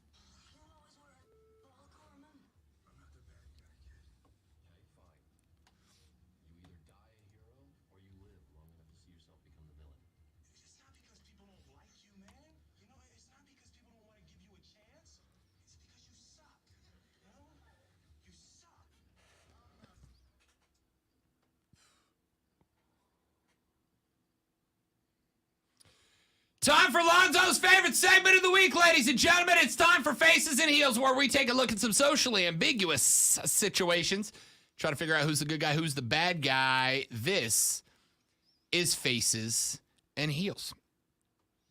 Let's get one in here. You know what I like? I like this one. Lonzo's a parent. I'm not. So I'm wondering if we'll come from different perspectives here. Yeah, because we're always like-minded in this segment. 28-year-old he's married to his second wife. Lost his first wife in a car accident. They had a son named Jason when he was in his early 20s. Said it was unplanned, but we love our kid, and I love my son. Raised him to be respectful, treat others well. We thought we had succeeded. Kid went to an elite university, had a wife. Everything was good. He has since remarried to another woman, and they now have a daughter. So the young man, the son, has a now half sister. Dad lost his first wife, got remarried, now has a daughter with his second wife, has a half sister. This kid growing up did everything right. Was an athlete, was a scholar, got himself a full scholarship to, he calls it a, quote, elite level university, end quote, et cetera, et cetera. But says that the son has not taken to the new wife and basically doesn't even acknowledge the half-sister. Family events, he's very cold towards them, basically shows up just to talk to his dad, is cold towards the new wife. He says, I understand that he kind of feels like he's, you're not my mom. You're not my mom. You're not my real mom, et cetera, et cetera. But he's also an adult, right? Like he's out of college now. So which would make him what? In the 24, 25 range. Says that I have effectively forbade him. I will meet him away from the house, but I have forbade him from coming over, including family dinners, until he will be more respectful and kind to my new wife and my new daughter. He's not allowed at the house until he is willing to be nice to them. I will still meet him out for beers. I'll still meet him out for lunch, but says that since I forbade him from the house, he won't meet me in public now either. If you don't want to meet me at your house, I'm not going to meet you in public. Who's the face? Who's the heel here? It sounds like there's a lot more to this because being disrespectful, what does that mean? I mean, that's a perspective thing for one thing. Sure. Is he coming in and I know, according to the story, he's ignoring them at certain events and things, but it sounds to me like the father has expectations on him that he's not fulfilling as far as he wants him to come in. Hi, mom, and hi, sister. I'd feel I'm going to go with the kid being the heel just because of the little girl. And if there was no half sibling involved, I would go with the dad, but I'm not, because it's not the little girl's fault. And it's got to be rough growing up knowing that you have a sibling and they don't want to have anything to do with you. You're spot on. It's exactly what I was going to say. Exactly what I was going to say. I know it's weird. I probably go dad as heel, except for, look, I get that, and I've got friends who lost a parent and then parent gets remarried and new parent kind of wants that. As somebody who has dated a child with a kid before, it's honestly, for me, it was a terrible spot to be in, because you're kind of like, I need authority, right? For me to live in this house, I need authority to act in a parental role. It's one thing when the kid doesn't respect that authority. It's another thing when the kid doesn't respect that authority and the other parent doesn't instruct the kid to respect the authority, right? I dated a girl who had a young daughter who was sweet, but, at like 5, she dropped the "you're not my real dad" line on me because she didn't want to do what I asked her to do. And the mom came in and basically was like, yeah, you're not her dad, right? Like, you can't tell her what to do. And I was like, well, then I'm done. I'm out. I'm not like, no, don't ask me to babysit. Don't ask me to do stuff. Don't ask me to watch her. Because if I don't have that authority, I'm not going to do those things. I'm not going to be in charge. But the introduction of a 2.5-year-old little girl who's going to grow up knowing she's got a half sibling that is being a jerk to her, that's the line that gets crossed. All right, here's a fun one. 32-year-old man married to a 31-year-old woman. They've been married for a month. And they did not move in with each other until they got married. Okay? The wife moves in with the husband. And he says from day one, at night, my wife, bad snoring problems, says she snores bad and maybe worse, she's a covers thief. She's a blanket thief. If you have ever shared a bed with a blanket thief, nothing will make you hate someone more than waking up cold at 3:30 in the morning and they're rolled up like a chalupa and you're laying there hanging out because they stole the covers. It's the worst. All right. There's certain ways around that. By the way, when you get in bed, you make sure that you wrap a foot around on your side. You got a good shot of you got a good shot of keeping it, especially if you know you're stronger. It's the sleeping version of low man wins. Yeah, exactly. Get the leverage early. Yeah, I speak from experience. And then eventually, after you've been married for a while and you get tired of second blanket. you get a second blanket. There you go. Which you also wrap around your foot, because there's a good shot that one gets. Go for that one too. Yeah. See, and I'll admit, I'll be sentimental for a minute. Like the lady friend and I have this weird thing where when we're laying down, we like to touch. It doesn't have to be like a full big spoon, little spoon situation, but like our feet will touch. Or if we're sleeping back to back, our butts will touch. You know what I mean? So when you add a second blanket, it takes that away. Anyway, he said, baby, you snore and you steal the covers. She's like, no, I don't. He's like, no, I'm telling you to do. She's like, no, I don't snore and steal the covers. Well, after about a month, he got tired of her not acknowledging that she snores, because he's like, we'll do whatever it takes to get you to stop snoring, right? Like the breathe white straight. Oh, sorry, I left out the important part. After a couple weeks, they just got married. A couple weeks, he started, after she fell asleep, getting up and going to the other room, right? So he wakes up, or he doesn't go to sleep because she's snoring, and he gets up and goes to the other room. Well, she gets mad because they're not sharing the bed together, right? She's like, we're married. We should be sleeping in the same bed together, right? He goes, well, I'd love to, but you snore too loud. He goes, we'll do whatever it takes to get it fixed. We'll get the breathe right strips, or, maybe it's a sleep apnea thing. We'll get you the mask. I don't care, but this has got to stop. She's like, no, I'm not doing any of that. He, in order to prove to her that not only does she snore, but she snores violently, one night filmed her snoring, and filmed her stealing the covers from him, right? He was like, I'm awake. I can't sleep through it. Filmed her. Well, the next day, they wake up. He says, we sit down to breakfast. I pulled out the cell phone, and I just pushed play and showed it to her. Her snoring and her stealing the covers. She got mad at me for violating her privacy by filming her snoring and taking the covers. And now she refuses to not just come to bed with me, but to do anything that would be considered private anywhere around me, because she's like, oh, you'll film me and violate my privacy, and I'm not going to have that in my life. He goes, since then, we haven't showered together. We haven't hanky-pankied together. We haven't slept together. She won't change into her pajamas in the same room as me because I filmed her, but I did not know how else to prove to her that she snores like that. Is he the heel for knowing that his wife has security issues, secretly, without consent, recording her snoring, or was that the only way out?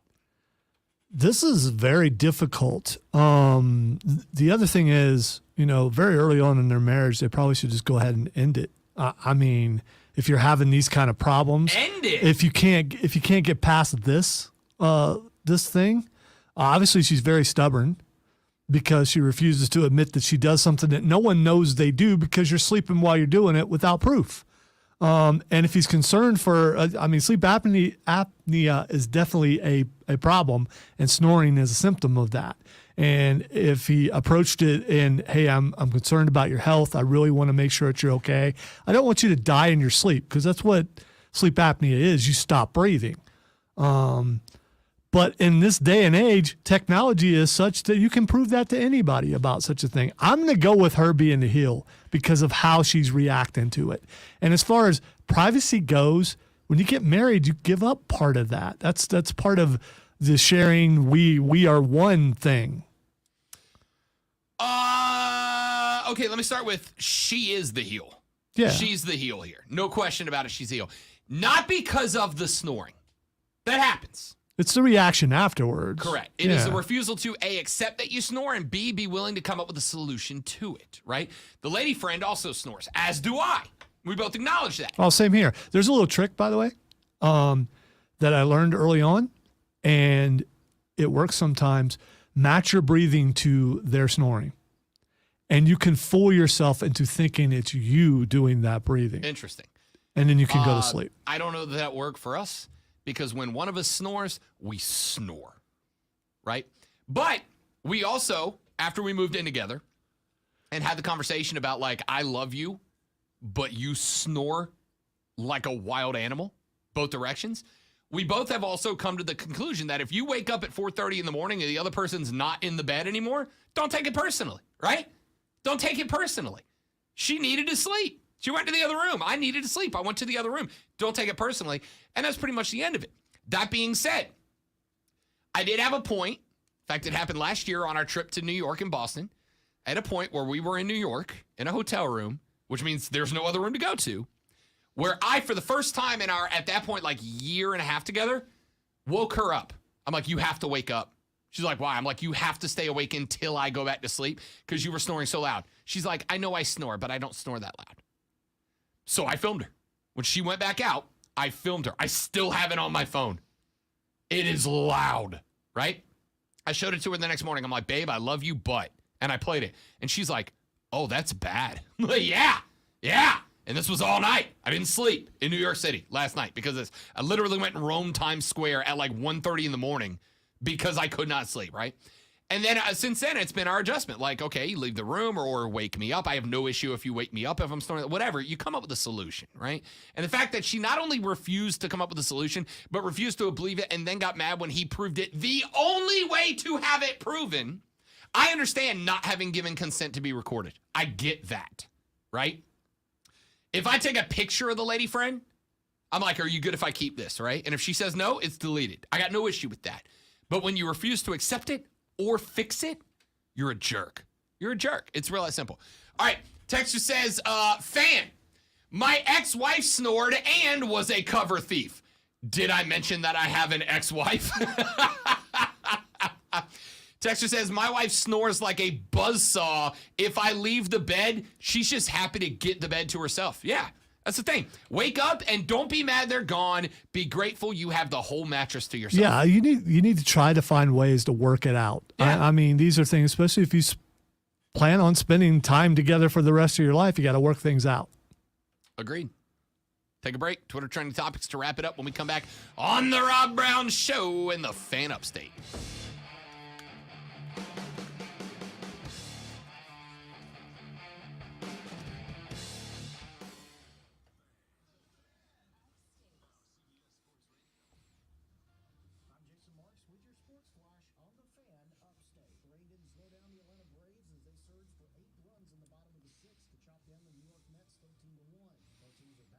I would just say, Lisa, I don't think I said anything that would get me in trouble. I mean, you know. I would say for the record, Lonzo didn't say anything that deserves sleeping on the couch tonight. Couch is not nearly as comfortable as it because we got a adjustable bed. I like, got my angles worked out just perfectly. Texter says my wife quiet snores, which is worse than regular snoring. No, it's not. No, it's not. I can fall asleep to a quiet snore. When Courtney quiet snores, I can fall asleep to that. When she buzzsaw snores, I'm up. That's just it. Me and the dog are sleeping in the other bedroom.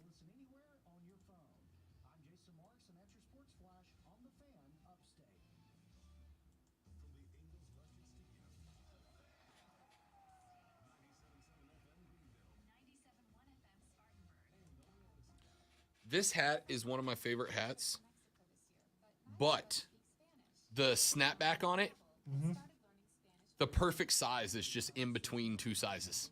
Like it's either too tight or too loose. There's no way to get the size right, and it's frustrating me.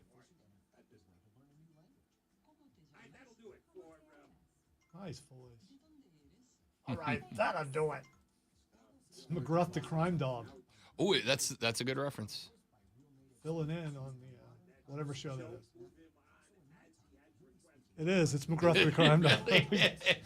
Doing sports. I wonder what happened to him. In New York, probably.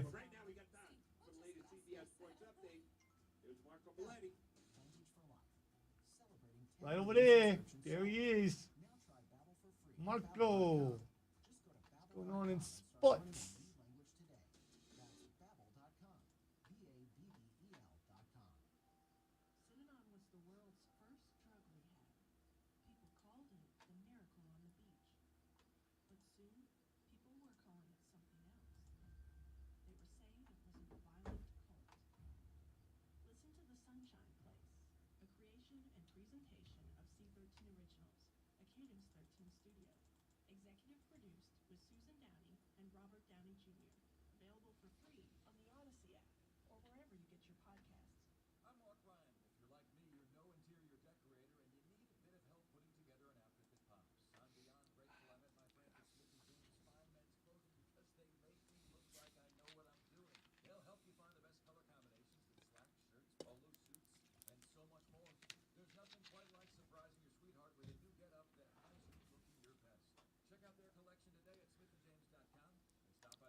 I love seeing every email I have as more work. That's Dude, awesome. there are so many in my box. Yeah, right now. it's like, oh, I there's... closed my email inbox on this computer because I couldn't look at it anymore. Well, you know why I can't. I'm required to give instant response. Oh, I got the I missed the text that not the big boss, the medium, Big Mark. I missed the text that Big Mark sent me while we were signing on the air, and then I got the dreaded question mark text. That's just the question mark. I was like, my bad. Don't make him come down here, Rob. That's never good.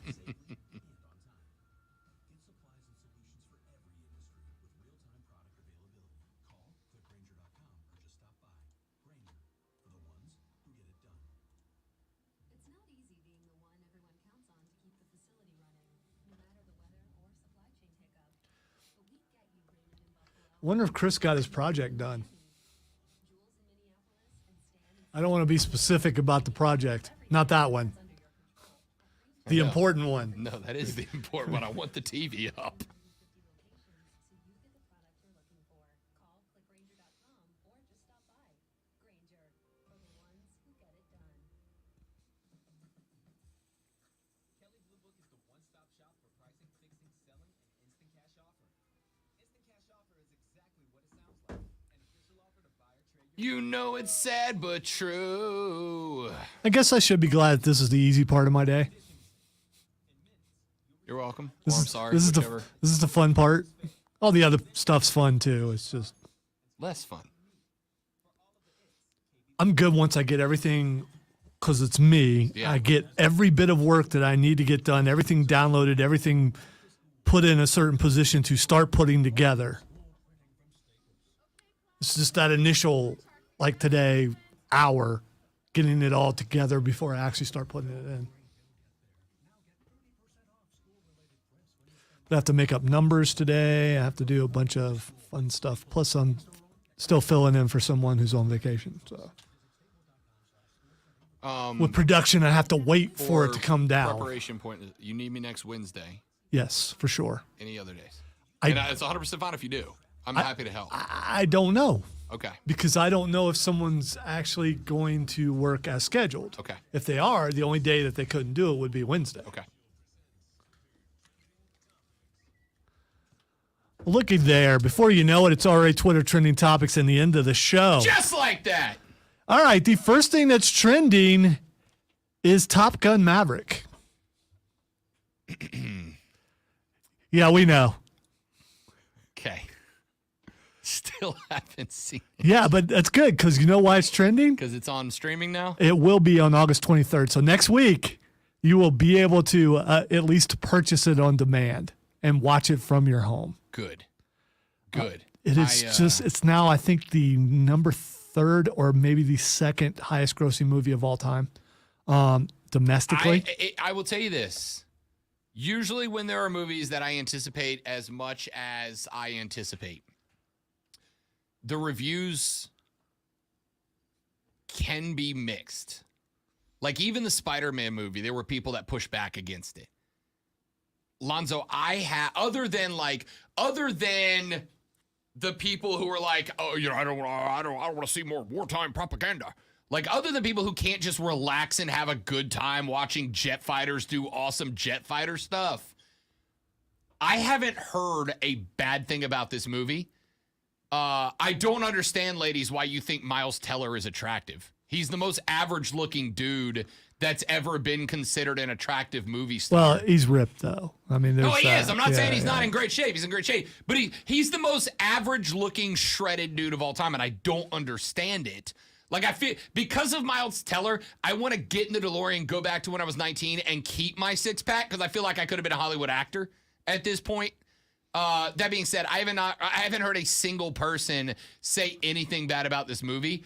So I guess I'm gonna go ahead and tell the lady friend we're booked on August 23rd. And for some reason, Don, don't believe that's no. accurate? Don Hanley popped in my mind. I could have been an actor, but I wound up here. Good reference. You're welcome. All right, Could really. have been an actor, but I wound up here. All right, really quick before we get to I got to address Brandon on the stream. So is Zoe going to watch the Andor series or no because he knows he dies in Rogue One? Here's the thing. I am approaching Andor. Be consistent. I am approaching Andor with the Rob Brown method of approaching something that I know I'm not going to like before I watch it. So I'm going to watch it just so I can destroy it every Saturday. There you go. All right, the next thing that's trending is again, Ezra Miller. So, For a different reason this oh, I time. know.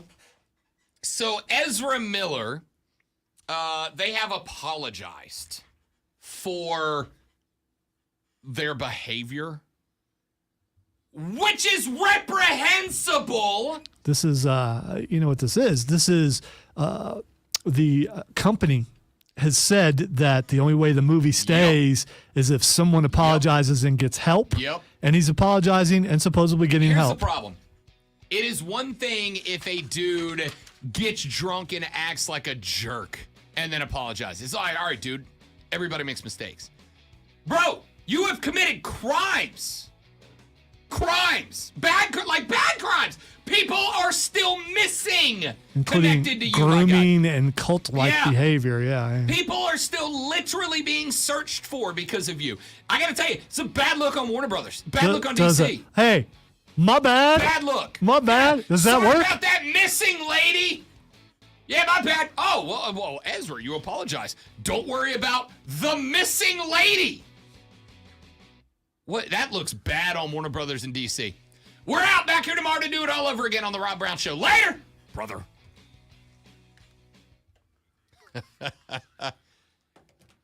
Hey, Brandon. How about my guy Spencer Strider yesterday, yeah? How about the Stash? How about the Bravos ripping the Mets up yesterday, man?